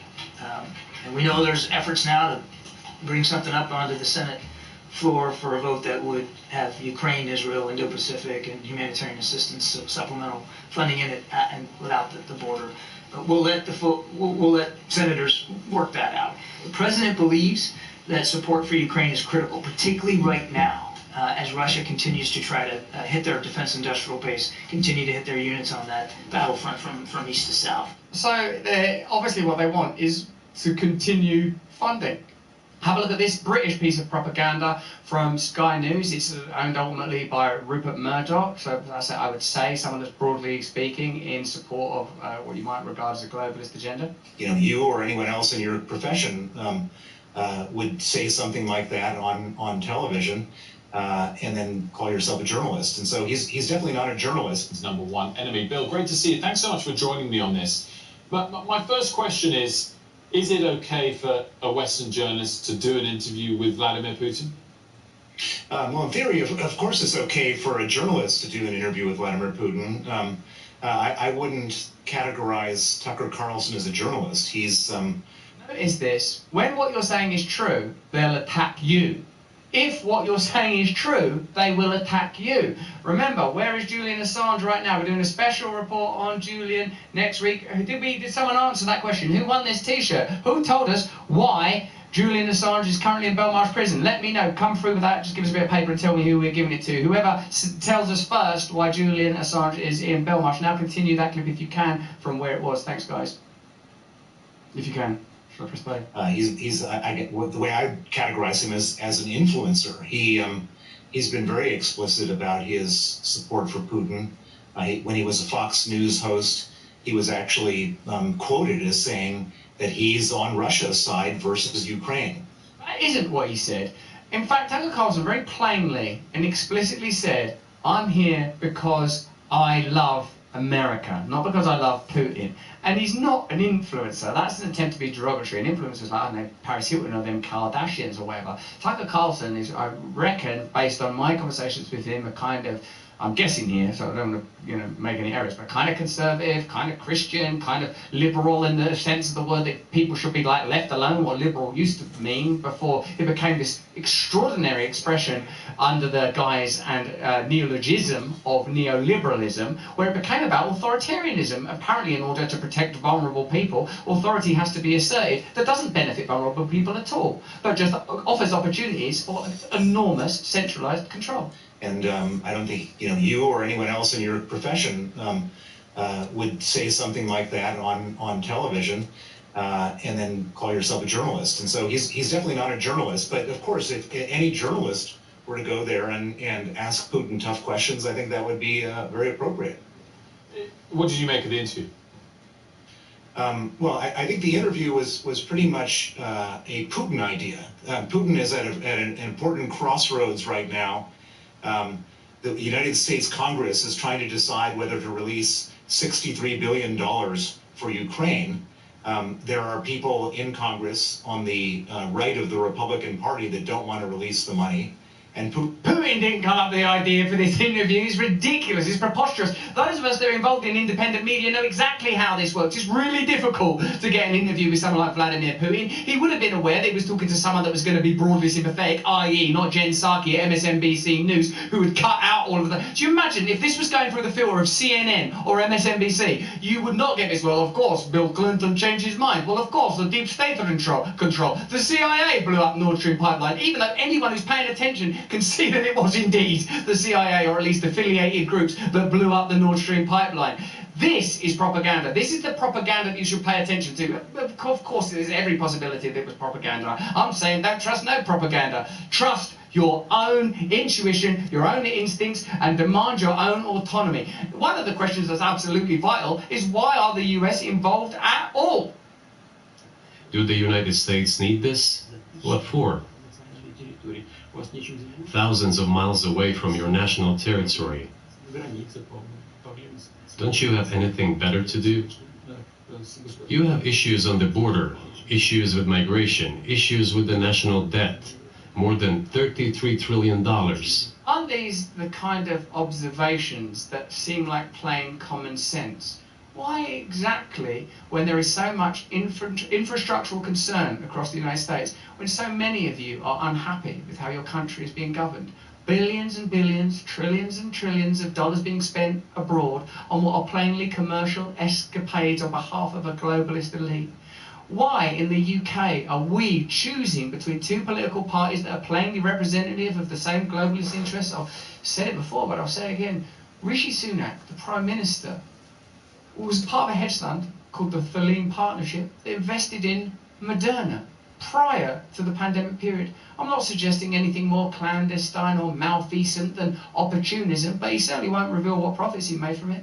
You know that during the pandemic period, the media were complicit in controlling information. You know that on social media, they censored information that's true. You know that around the world right now, there's a raft of administration to control free speech in almost every country in the world. Canada's gone. And if you've seen the stuff they're doing, we've got a presentation, those of you on Rumble, you've seen this stuff already. You've seen that they're sort of advocating for killing poor people. Euthanasia for the inconvenience seems to be a policy in Canada. You saw in Australia the internment camps during the pandemic era.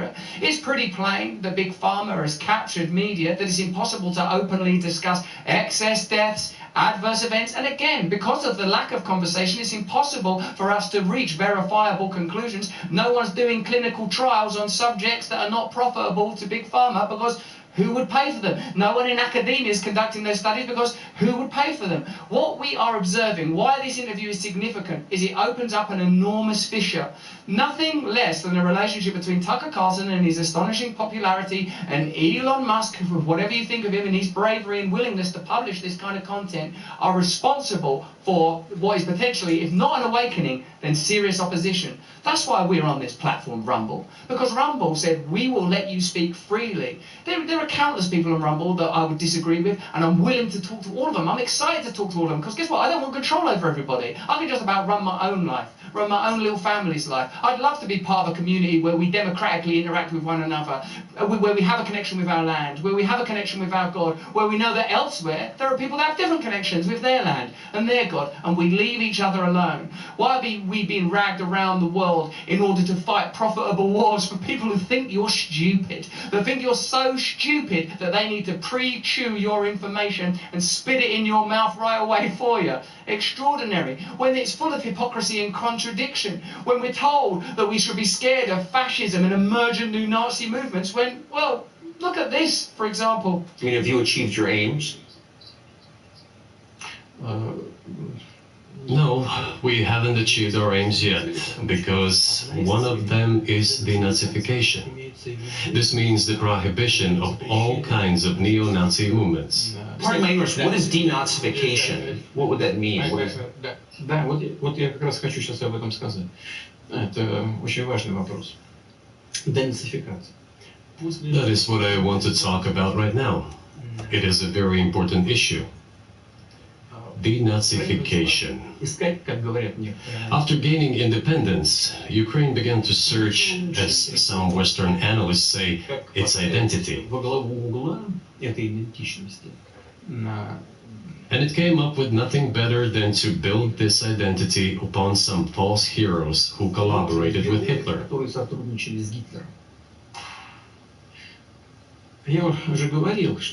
I have already said that in the early 19th century, when the theorists of independence and sovereignty of Ukraine appeared, they assumed that an independent Ukraine should have very good relations with Russia. But due to the historical development, those territories were part of the Polish-Lithuanian Commonwealth. Poland, where Ukrainians were persecuted, and admittedly, there's a lot of complexity in this story. It's astonishing to me how what we're getting the opportunity to look through. And again, yes, you're right. The whole West has been captured by Nazis. We all need denazification. Extraordinary, astonishing. There's no doubt that there are Nazi components, like the Azov Battalion within Ukraine. But I think that what we're really interested in is the advancing powers of globalism and our attempts to collectively oppose it.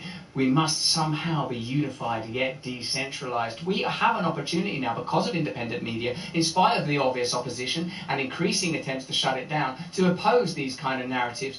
You will be able to see, I think it's next Monday, our show is with Vivek Ramaswamy. It's fantastic to talk to Vivek Ramaswamy. I'll tell you for why. What's fascinating about that conversation is when he talks, in fact, Vivek Ramaswamy, just as a phenomena, is fascinating because he's, in a sense, one of the new figures to emerge out of the social media space. Along with Bobby Kennedy, you can now have political movements that gain traction while bypassing legacy media. That's what terrifies him. Vivek Ramaswamy, he don't believe Biden's even going to run. He thinks Michelle Obama or Gavin Newsom is an extraordinary conversation. I think it's up already for our Awaken Wonders if you want to watch that and get ahead of it, but it will be up on Rumble this Monday. Kim's perspective, why is Julian Assange in Belmarsh prison? For telling the truth. That's generally true. Also, it's because the Espionage Act is being used against the journalist, which is unprecedented and is obviously an attack on all of our freedom of speech. Here is a Julian Assange, Free Julian Assange t-shirt on its way to you. In any sane world, Julian Assange would be a hero, and we'll be reporting extensively on his hearing next week. We'll be talking to Stella Assange next week as well. I want you to join us for that if you can, because indeed, these are the people that have stepped forward. These are the people that we have to revere and celebrate, and this is the kind of information that we have to spread. It's absolutely vital. I wanted to watch a bit about Evan Gershkovich now. Let's have a look. I appreciate all the time you've given us. I just gotta ask you one last question, and that's about someone who's very famous in the United States, probably not here, Evan Gershkovich, who's the Wall Street Journal reporter. He's 32, and he's been in prison for almost a year. This is a huge story in the United States, and I just want to ask you directly, without getting into the details of it or your version of what happened, if as a sign of your decency, you would be willing to release him to us and we'll bring him back to the United States. I think if a legacy media approved journalist had asked that question, they'd be pretty excited about it, wouldn't they? Russell hates Macca. I don't hate nobody. I've got no room for hate. What business is it of mine? What your beliefs are? What business is it of mine? Your beliefs, thoughts that you like having in your mind. I believe in your right to think whatever thoughts you want. I believe in your right to say whatever you want. I believe in our collective right to create new relationships, new confederacies to oppose the establishment, to achieve new autonomy. First of all, the sanctity of the individual. Second, the community, your right for free religious worship, free speech, freedom of trade, and freedom to support and love and take care of whatever members of your community you want to. I don't hate no, yeah, Russell hates globalists. I mean, I'm trying not to hate at all. You know, sort of somewhere between Christianity and Star Wars, you will find that hate ain't no good for none of us.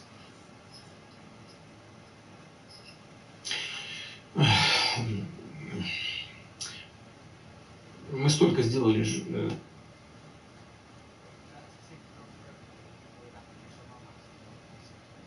Am I audible, guys? Can you tell me for sure? Thank you, guys. I'll play in another clip. Oh yeah, this is the one, because in a sense, well, this is an argument that's about what we're told continually is that we have to fear Russia because they're expansionists. Like, you can pull up so many pieces that are about Russian expansionism. If we don't do something now, it's like trying to stop. It's like not stopping Hitler. We will be a planet of Neville Chamberlains appeasing that mad Führer. But really, where are the expansionist interests? I mean, isn't globalism by definition expansion till it's absolutely totalitarian? Are you not concerned by the WHO treaty that may envelop the entire planet and bypass all of your democratic systems in order to impose laws, not only if there's a pandemic, but if there's like terrorist threats and climate crisis? You'll learn more about this in our conversation next week between Andrew Bridgen and Meryl Nass. She's extraordinary. A proper physician, proper doctors. Do you know what? Don't lose hope, because everywhere there are political figures that are reliable. There are.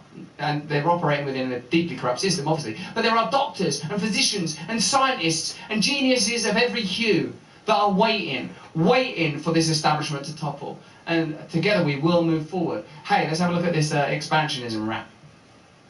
Is the audio going to be okay? The threat I think you're referring to is a Russian invasion of Poland, Latvia, expansionist behavior.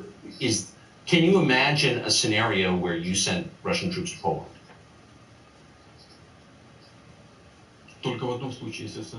Only in one case, if Poland attacks Russia. Why? Because we have no interest in Poland, Latvia, or anywhere else. Why would we do that? We simply don't have any interest. It's just threat mongering. Well, the argument, I know you know this, is that, well, he invaded Ukraine, he has territorial aims across the continent, and you're saying unequivocally you don't.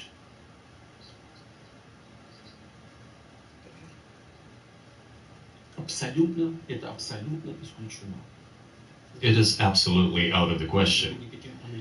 You just don't have to be any kind of analyst. It goes against common sense to get involved in some kind of a global war.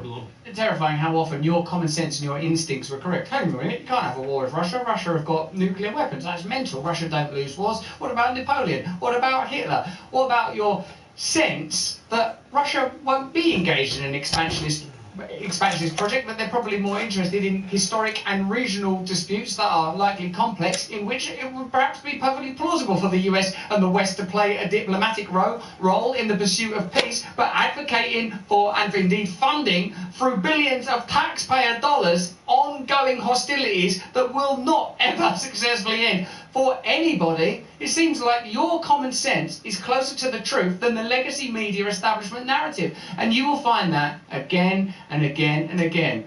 You don't vaccinate during a pandemic. That doesn't make sense. Why are you locking everybody in their house for? Hold on a minute. What percentage of people are dying? Hold on a second. Why are all people being moved out of vulnerable people being moved out of care homes? Again and again, your instincts were correct during the pandemic period, and again, your instincts are right now.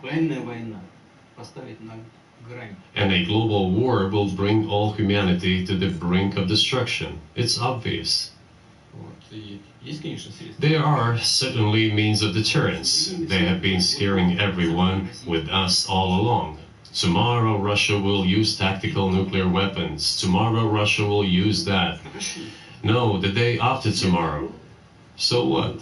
WNPLM says, seriously refreshing to hear an actual world leader speak. Makes an absolute fool out of almost every president we've had over the last 20 years. The facade of our current president has never been clearer. Yeah, it would be extraordinary to hear a Western political leader talk about history with such acuity, accuracy and clarity, wouldn't it? When you see poor dear Joe Biden bumble his way through a sentence, or Boris Johnson scuppering peace deals, excited that there's a cake in Kiev named after him, or Rishi Sunak putting in place policies that plainly benefit his former financial relationships, or Keir Starmer nasally declaring that he's bringing about change when there's no meaningful policy difference between either party, as usual, when they've prevented any democracy taking place within the Labour Party, the kind of democracy that led to a leader that was opposed to establishment interests. You've got to participate in this awakening right now. We have no choice but to oppose this globalist agenda in all its forms. And most of all, one of the simplest things we can do right now, whenever you feel disempowered, whenever you feel castrated, whenever you feel impotent and hopeless, one of the things you must remember,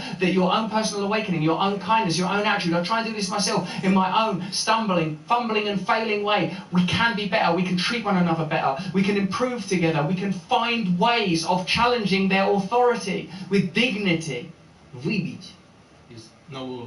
In order to extort additional money from US taxpayers and European taxpayers in the confrontation with Russia in the Ukrainian theater of war. The goal is to weaken Russia. Money is about money. Once again, your common sense was right. As much as possible. One of our senior United States senators from the state of New York, Chuck Schumer, said yesterday, I believe, that we have to continue to fund the Ukrainian effort, or U.S. soldiers, citizens could wind up fighting there. How do you assess that?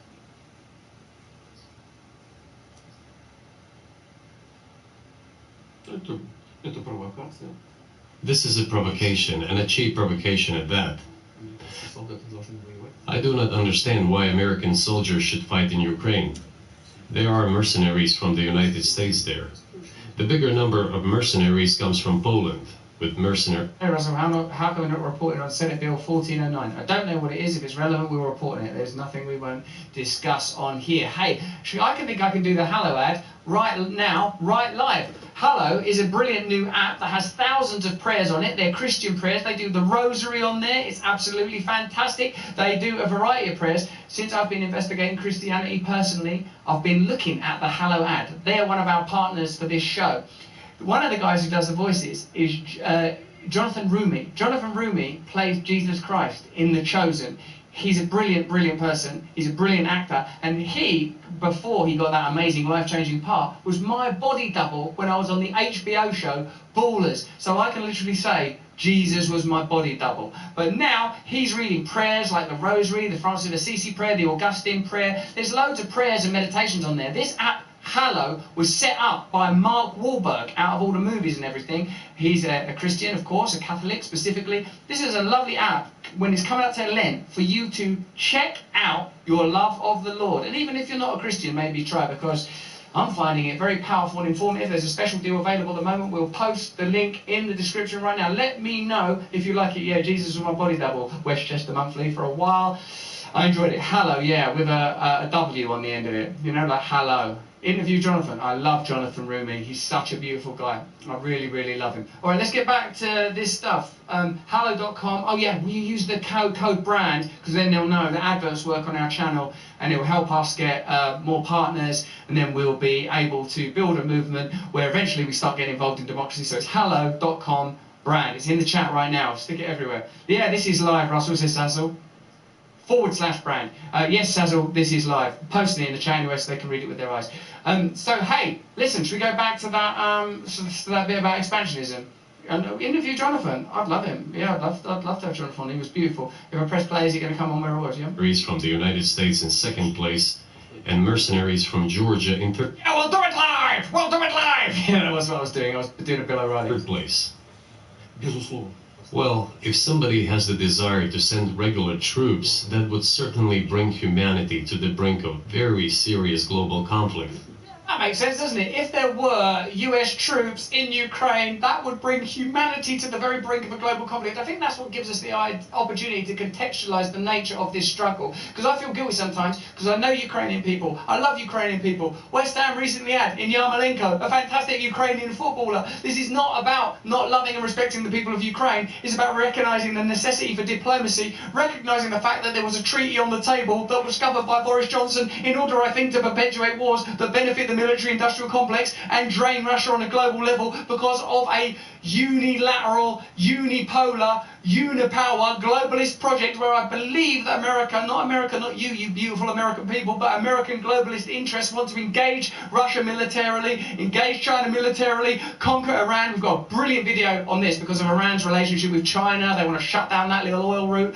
Look, I don't want to sound like a raving madman here, guys, but what's becoming clear is the flow of information is being controlled, the flow of money is being controlled, the flow of freedom is being controlled, the flow of shale gas is being controlled by Navy SEALs, it sounds like, or the CIA, I don't know for sure. I don't know. Russell Reddit's proved you guys, I'm so glad you got free speech in there, because this is what I believe in. Your freedom. Your absolute freedom. There is no agenda other than our ability to individually govern our own lives as much as possible. If you have that, if you say, I don't mind if people are Muslim, that's cool with me. I don't mind if people are Jewish, that's cool with me. I don't mind if they're Christian or atheist. What I want to build are communities that are self-governing. In fact, it was the great Gandhi, who you can see videos now, haranguing and hassling because he did somewhat madly sleep in a bed with his nieces, and he did somewhat madly be pretty mean to his wife sometimes because he's, you know, a human being. Indeed, it was once said that if the social media had been around at the time of Nazareth, Jesus Christ himself would have suffered from iconoclastic attacks. But here, the problem of bringing down all our heroes is we have nothing left to aspire to. It was Gandhi that said, India is a nation of 70,000 villages. There's no point in us booting out the British and then replacing all of their systems, which is what happened. Every village, every community should be independent and autonomous and governed by its members, trading where necessary, seeking things beyond trinkets, seeking things beyond superficial pleasure. The one thing they fear is that you may awaken, so that you may not be governed through the tools of fear and pleasure that they continually bombard you with. Hey, have a little look at Old Hallow is my advice to you, you beautiful people. Should we have a look? To wind this up, it's pretty clear that this was a significant interview. We'll have a last look at Zelensky's ability to bring about peace. And again, Zelensky, comedian who rises to the top, I'm all about that. But let's see what power Zelensky has to end this conflict through negotiation. Do you think Zelensky has the freedom to negotiate a settlement to this conflict?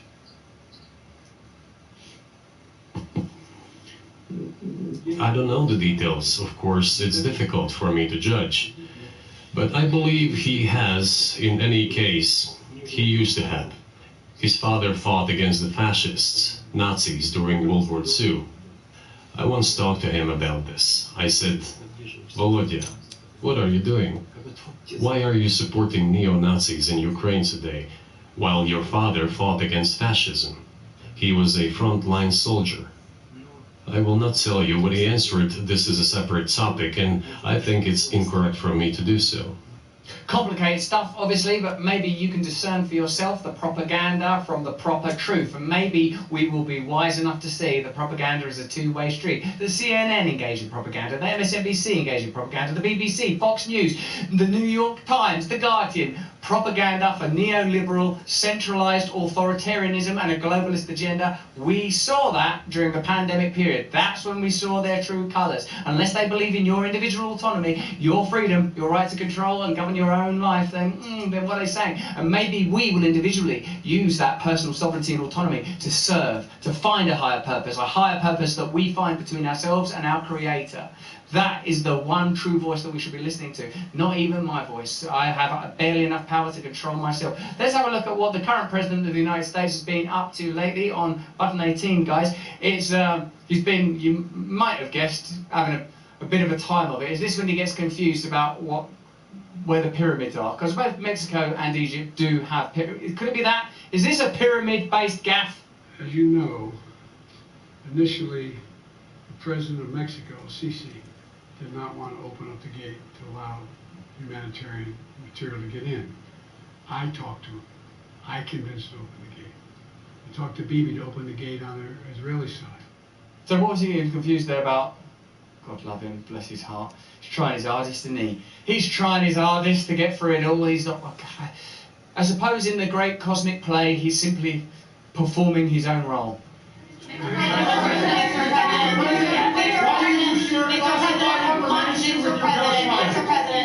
Mr. President, for months when you were asked about your age, you would respond with the words, watch me. Many American people have been... If you're watching this in Rumble, give us a like, give us a subscribe. Subscribe to our channel. And remember, you can become an Awaken Wonder if you want to. Rumble, you beautiful people. Give us a like, it's really helpful. Thank you. Watching, and they have expressed concerns about your age. That is your judgment.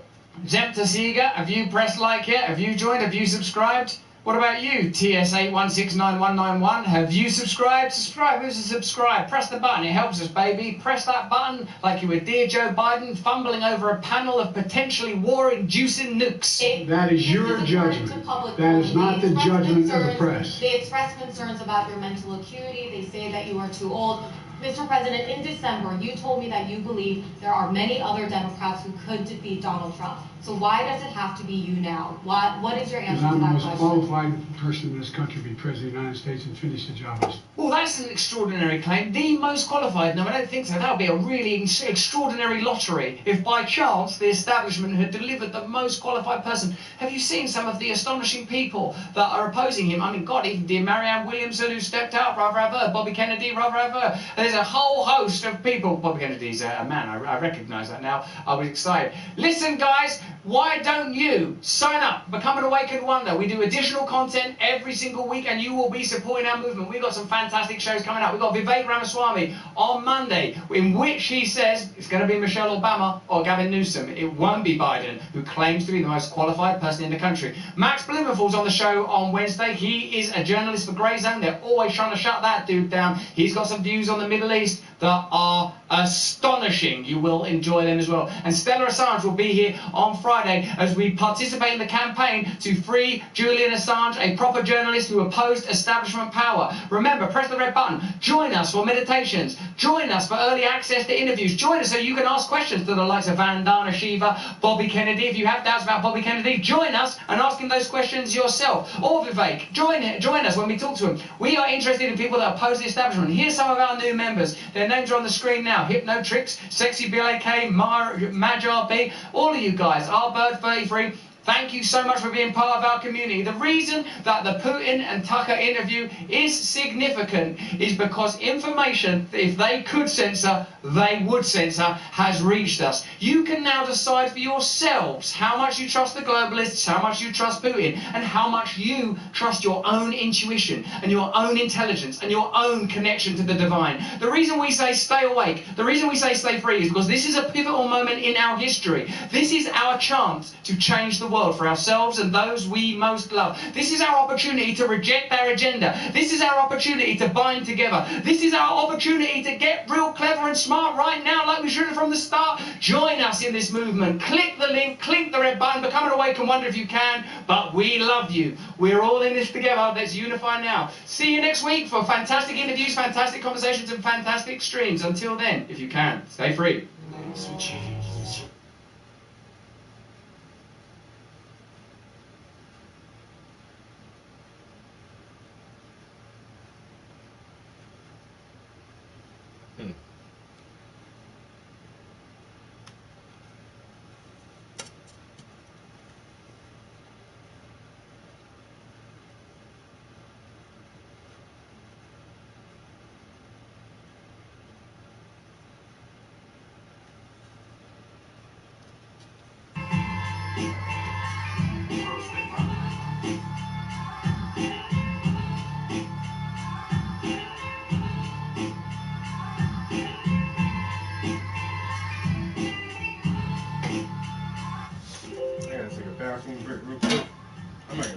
up soon. Right? We gotta get to a good stop.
Said that. I need to go with that. Okay.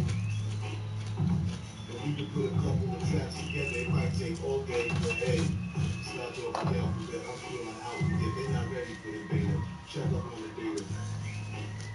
If they got someone with that here, I don't even care. Don't even what they. I do this like they was never ready. Set me like with the timing. We're gonna go eso y eso and go find out. Just wanna need that for life, right?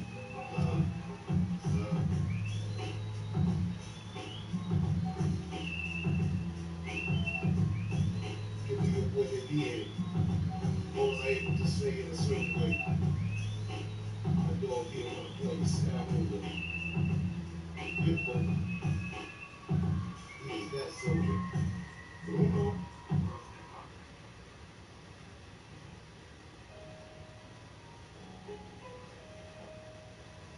What's good, B? Who you got? Who you got Sunday?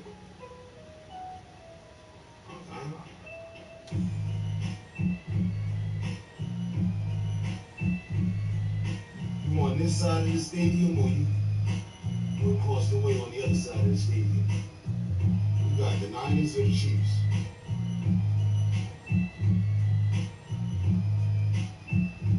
I'm thinking about putting $1,000 down.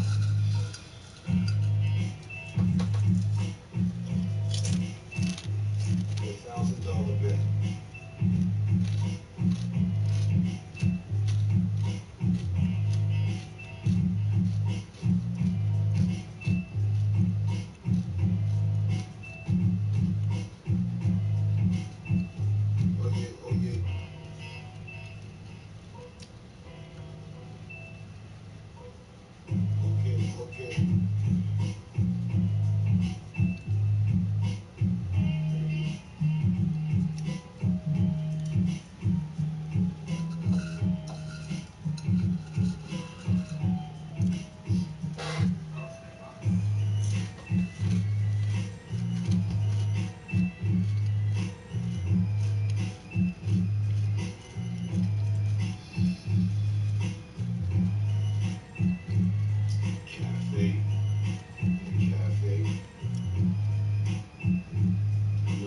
business in the spot, okay, Travis Perez.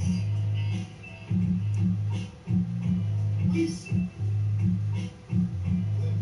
the jackpot. I tell you, the boy got his own money. What's good, sir? As I inspire everyone to do practically that they should do it. Let's go. Wind up. Go. They was pushing me. They went out on the ledge.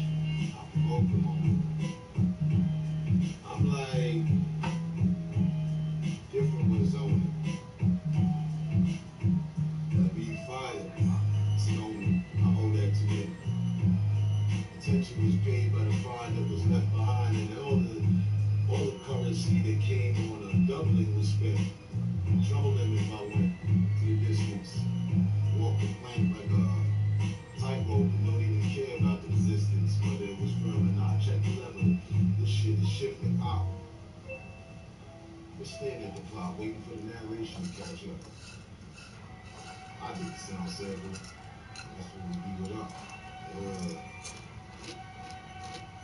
So the parts of the man standing there stuck. Especially the moment.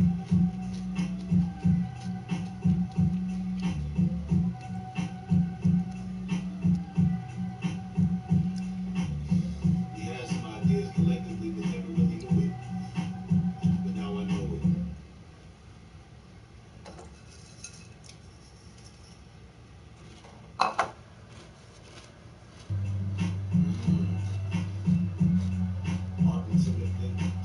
Art intimidate life. Was life imitating the intimidation of the knife being held in the picture that you can see that I just painted for these greater overly. Haven't even taken a moment for the tea. What's happening? Fell into the trap and then got out of that. Freedom for the man. Liz and Huds. Designer wear. Whatever way, put that on. Seems like this is right here. Custom tailored for your gig. Yeah. You got 2 agreements. Thumbs up for those that need it. Planners, let's smoke. The result is we get needed. Proceed with extra caution. Stay flossing. This shit happen often. What would I toss into the abyss? And I expect to come back to me in perfect darkness. It fits. That's what I need. Add that to my old story type before I audio and proceed to speak within that. I mean, it was an 8-inch, or it was the square one from the kick way back. Well, that's amplification. Just continually do swaying information. What's it happening in the rhythm, passing in the living room on my way to the basement, facing I dying differently.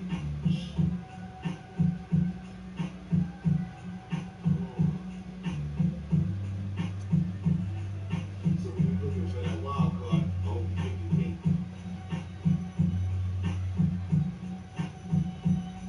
Yeah, that's what we on. 48 hours before I'm gone. Half a century. Different. What you mean? I once knew this guy. He like ride. It's like Beyonce had to learn through the times. Never with the foes, never spend time to lock the hoes. Or those that suppose that you're not telling the truth. Born in the same days, Abraham Lincoln, when you step into the booth, it's clean. Oh wait, is it 80 or 110? Double string, tequila in me. Oh, I'm Mr. 1738 man. Mayday, they gon' need something different to bring to the playpen. And if they say me, they better stay on their side of the sand. I drew something in there. Hold on, wait, that was a line. They don't understand. I see them different like the black man saw the Klan. Can't picture it all the same. This is a culture thing talking. I'm just walking around a frame. Not in the picture. Yeah, we brought the art and the education just for the scripture. This carved and served up like an elixir.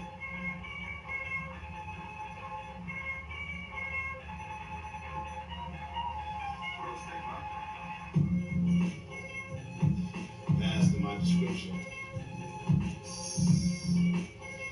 We need to, it's 2024, start this lyrical mission. It's in each lyricist's interest for proper progression.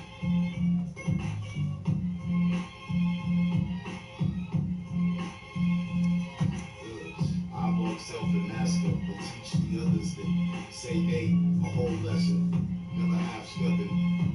A fraction of what was missing is that piece in the puzzle.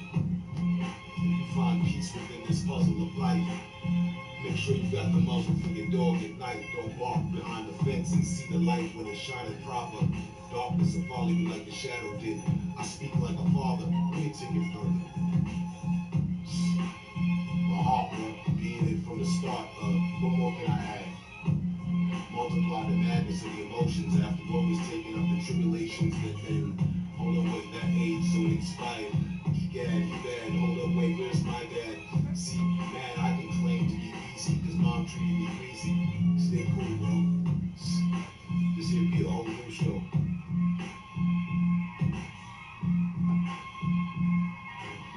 Go ahead, Jimmy, across that Caruso.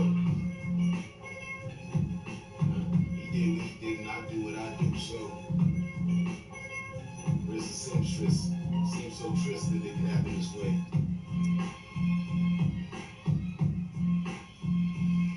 Okay. Is this thing on? Only been here for 20 minutes, son.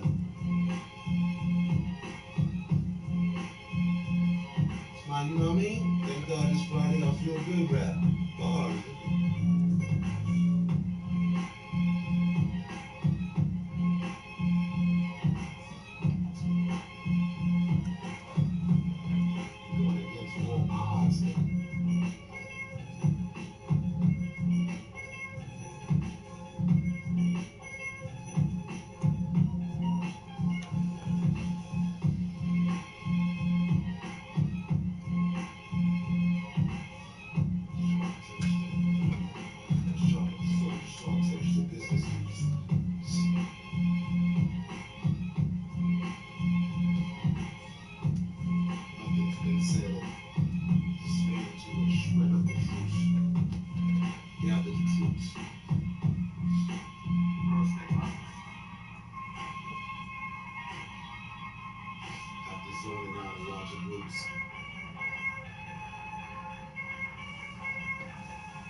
Trekking with stars, realities, asteroids, passing rocks for fun. Rocks represent milestones. The timeline is what I'm on. Pause placed all the way back to my prom. Hello, who is it? The exquisite. In touch with the wizard. You talking Jordan? Yeah. I'm talking that one that took him away. I'm just saying, hold up, no, look up at the board. The score, man, it's a blowout. Scorching with these thoughts. I show out. The unseen. Traveling along the light beam.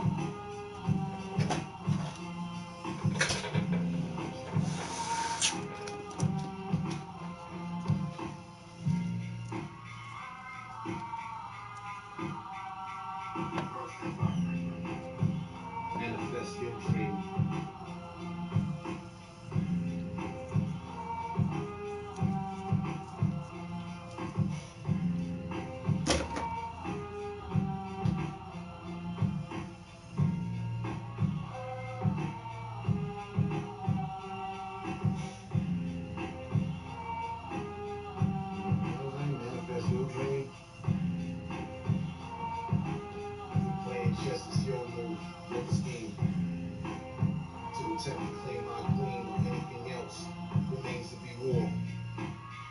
and mind games and throne games and happen as soon as we walk in the door.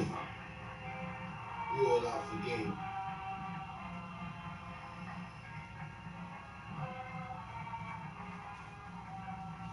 Working out repetitiously is weakness leaving the body again.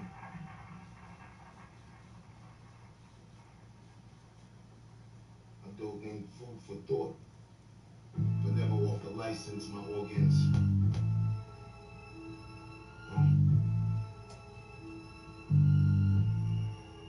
Even if I lie still, it still makes sense. They keep me all in.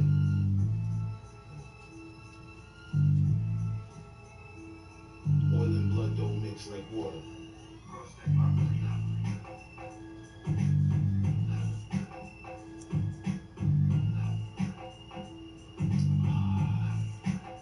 Get you a slick fix from that in less than a quarter worth of interest.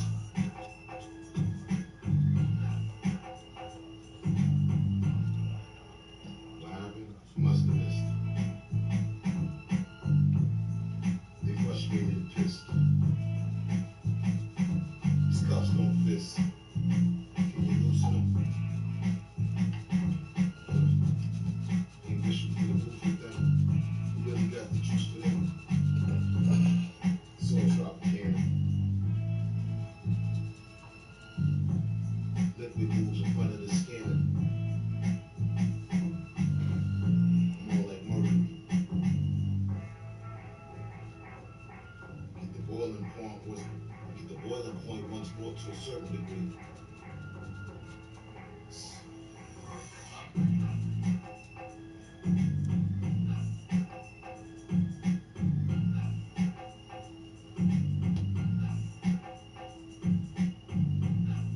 Let him cook. Recipe can never be found in the book. Natural look. Detrimental, criminally minded looking crook. Student of KRS and EPMD. Fat hip hop is me.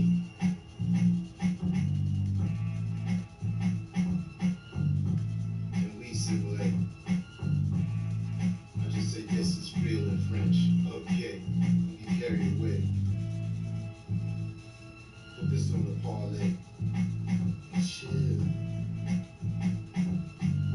Good vibes for good people and keep it real.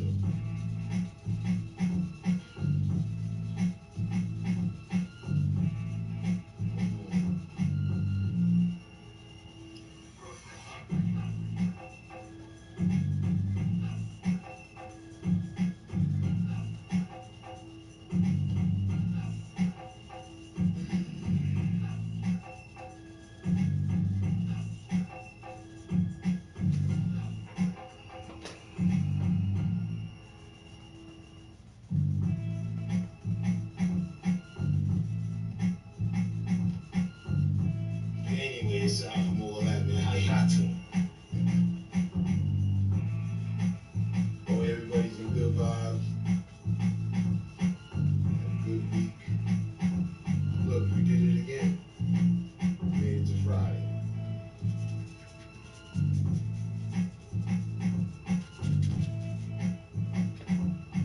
Me, I'm on some look.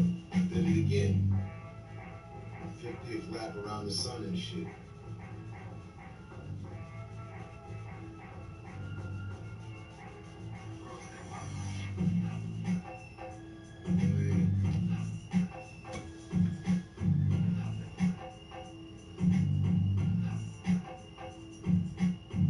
Officially in 48 hours, like, now 72.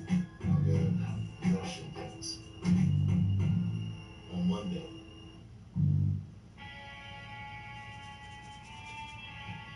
Monday I'll be 50. I might not make it.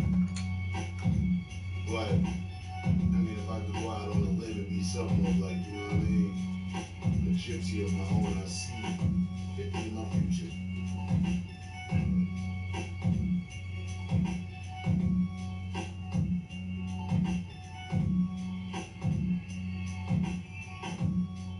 Shine on, I'm back on.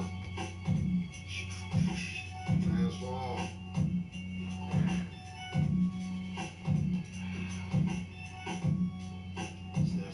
creme de la creme, and the good way. For celebration purposes, you got golden man. I was looking, I was like, oh, what the fuck is that? Y'all bullshit.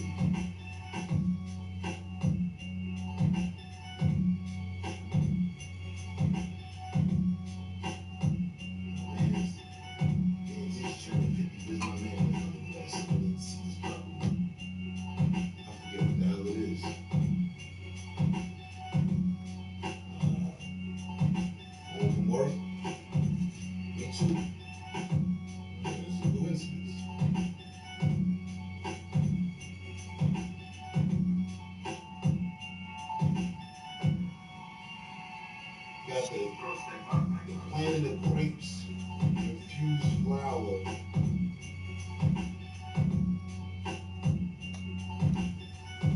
at 49%.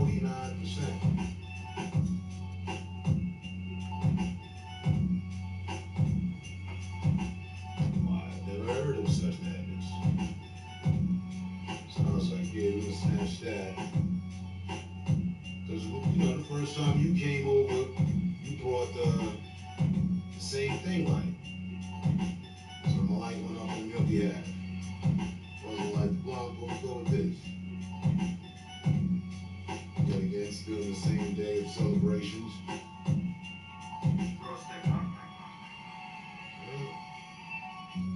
You graduated. Mystery weed. I'm feeling the same way, because this is going to have a mystery effect. High, but, we don't know how high.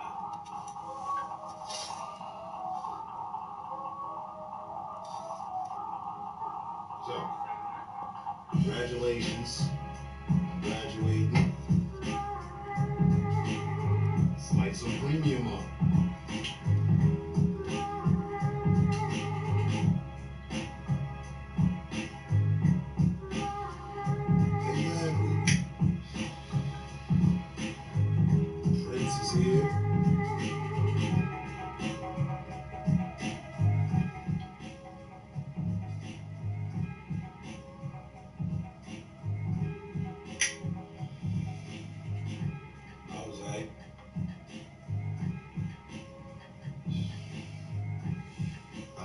Jersey to the dry cleaners.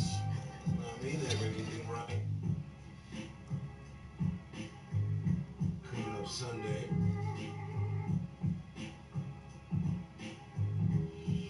Even pick up a football. Because the last football I had got caught in a tree and then somebody else found it. All in. Ready to place $1,000 bet.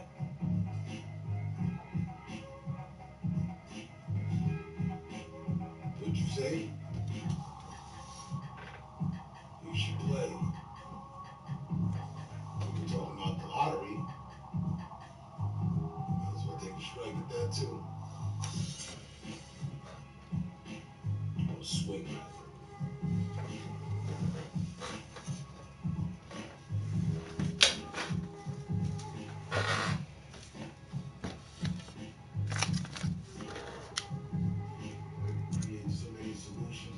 So many problems in the lottery.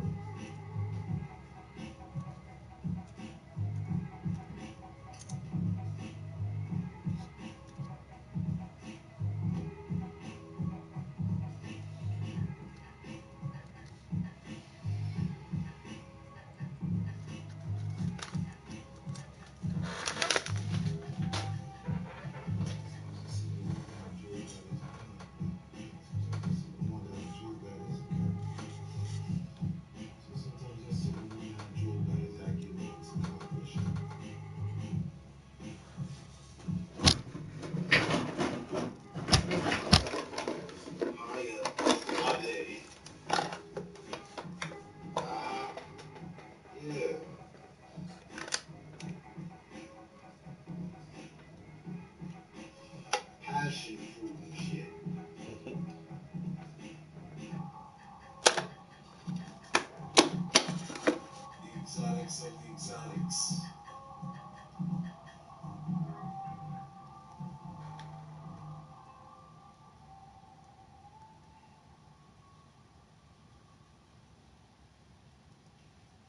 face antique.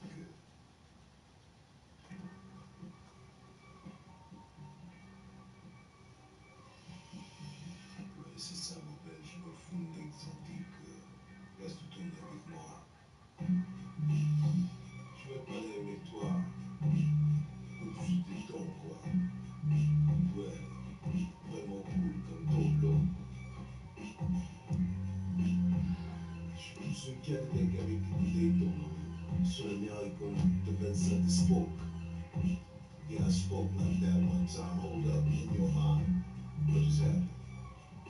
I'm as cool as the fan in 1976, catching action and traction before the breeze. Move like that, with certain ease, at ease, soldier. Lieutenant got the folder open, and this should look different. We celebrate on this one. Stop. You get your Medal of Honor. Here, look, listen. Shots been fired. The lieutenant was definitely hired for the moment. I mean, damn. I give him more PSD, T, all forget the letters and to continue on. What is going to be? Now, if you owe what you owe, then you owe like me. Pay attention for a fee. It's all food for thought.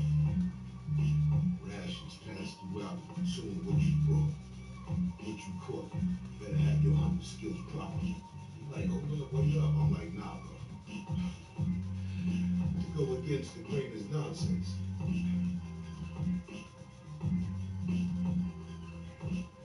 They're talking like this, never cutting corners. Running between white coffee Gowanus, don't you dare cross upon us. And I bear cross upon me, but I bear anything different when I cross the street. Those are just the bare facts. Bare knuckle fight if you want, and I swear I swing the axe like Bunyan, or whoever that dude was in the mountain. All different, lightning and such. A striker, yup, they get called on too much. Hey, hush, small puppy. I walk with the British Knights all night and all the lovelies. Yeah, they duck me, so all you know is, can't say too much, I think they bug you in the car. You come on upstairs, bro. Your TV and your device, things is different. It's like, if they ain't see it, then why would they tight? I'm just like, alright, cool. I try to make this like some 70s shit, that's what I'm really out to do. You know what I mean? Like, yeah, that's cool. Happy as hell. But alright, let me lift the weight, continue to move like Blue Fan Trail in the world could tell. Wouldn't be able to relate and run it back as well as I done did it. Yeah, I'm with it. You got what on the line? Tell me in a minute. That's how we end. Actually, relax. Take off that loaded plate on the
be switched the moment I feel like they all fake. And his face is dead from most of their face. Yeah, I said a minute. Them the pictures I be painting in my head and moving along on some yep. How did we get it? Brother Bobby like the tequila. Like I am the string. I'm the silk. So I'm putting it in the air. So here.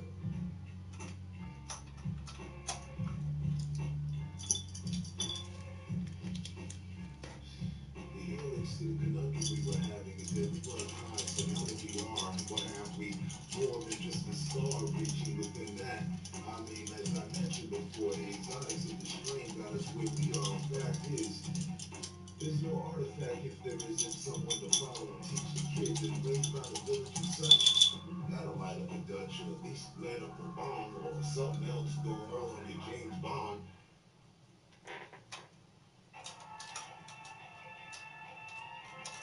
I want my empire up top, specifically calm.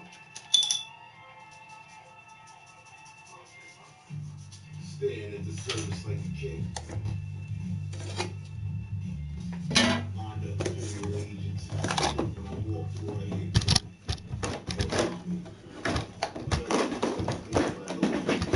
Can't wait for the times that's a fee, that's a me. See me moving like this. So video you what it is. Alright, no need for the assist. It's not alright, then it's gonna be a problem. I promise. It'll be propane and a little bit.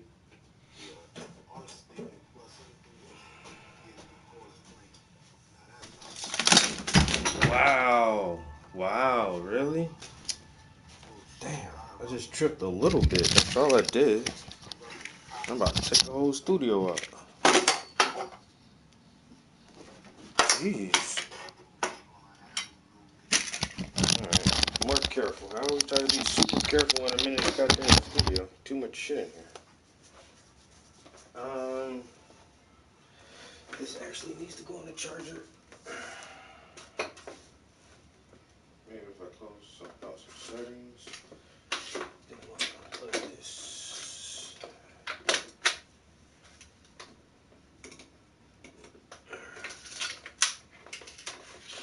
Should just get the charge on it. Let's charge it.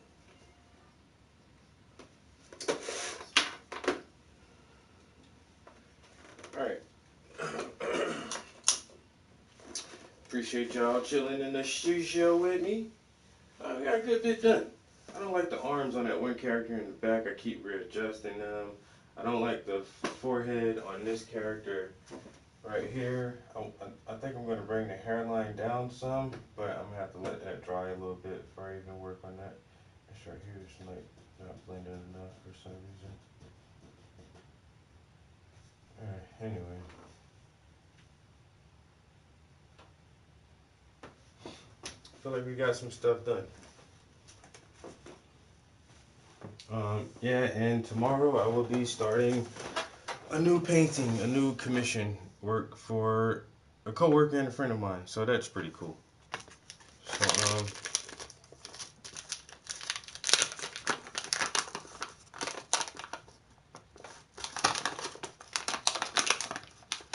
there's actually still a lot of weed in there. I'll save that. I'll take this.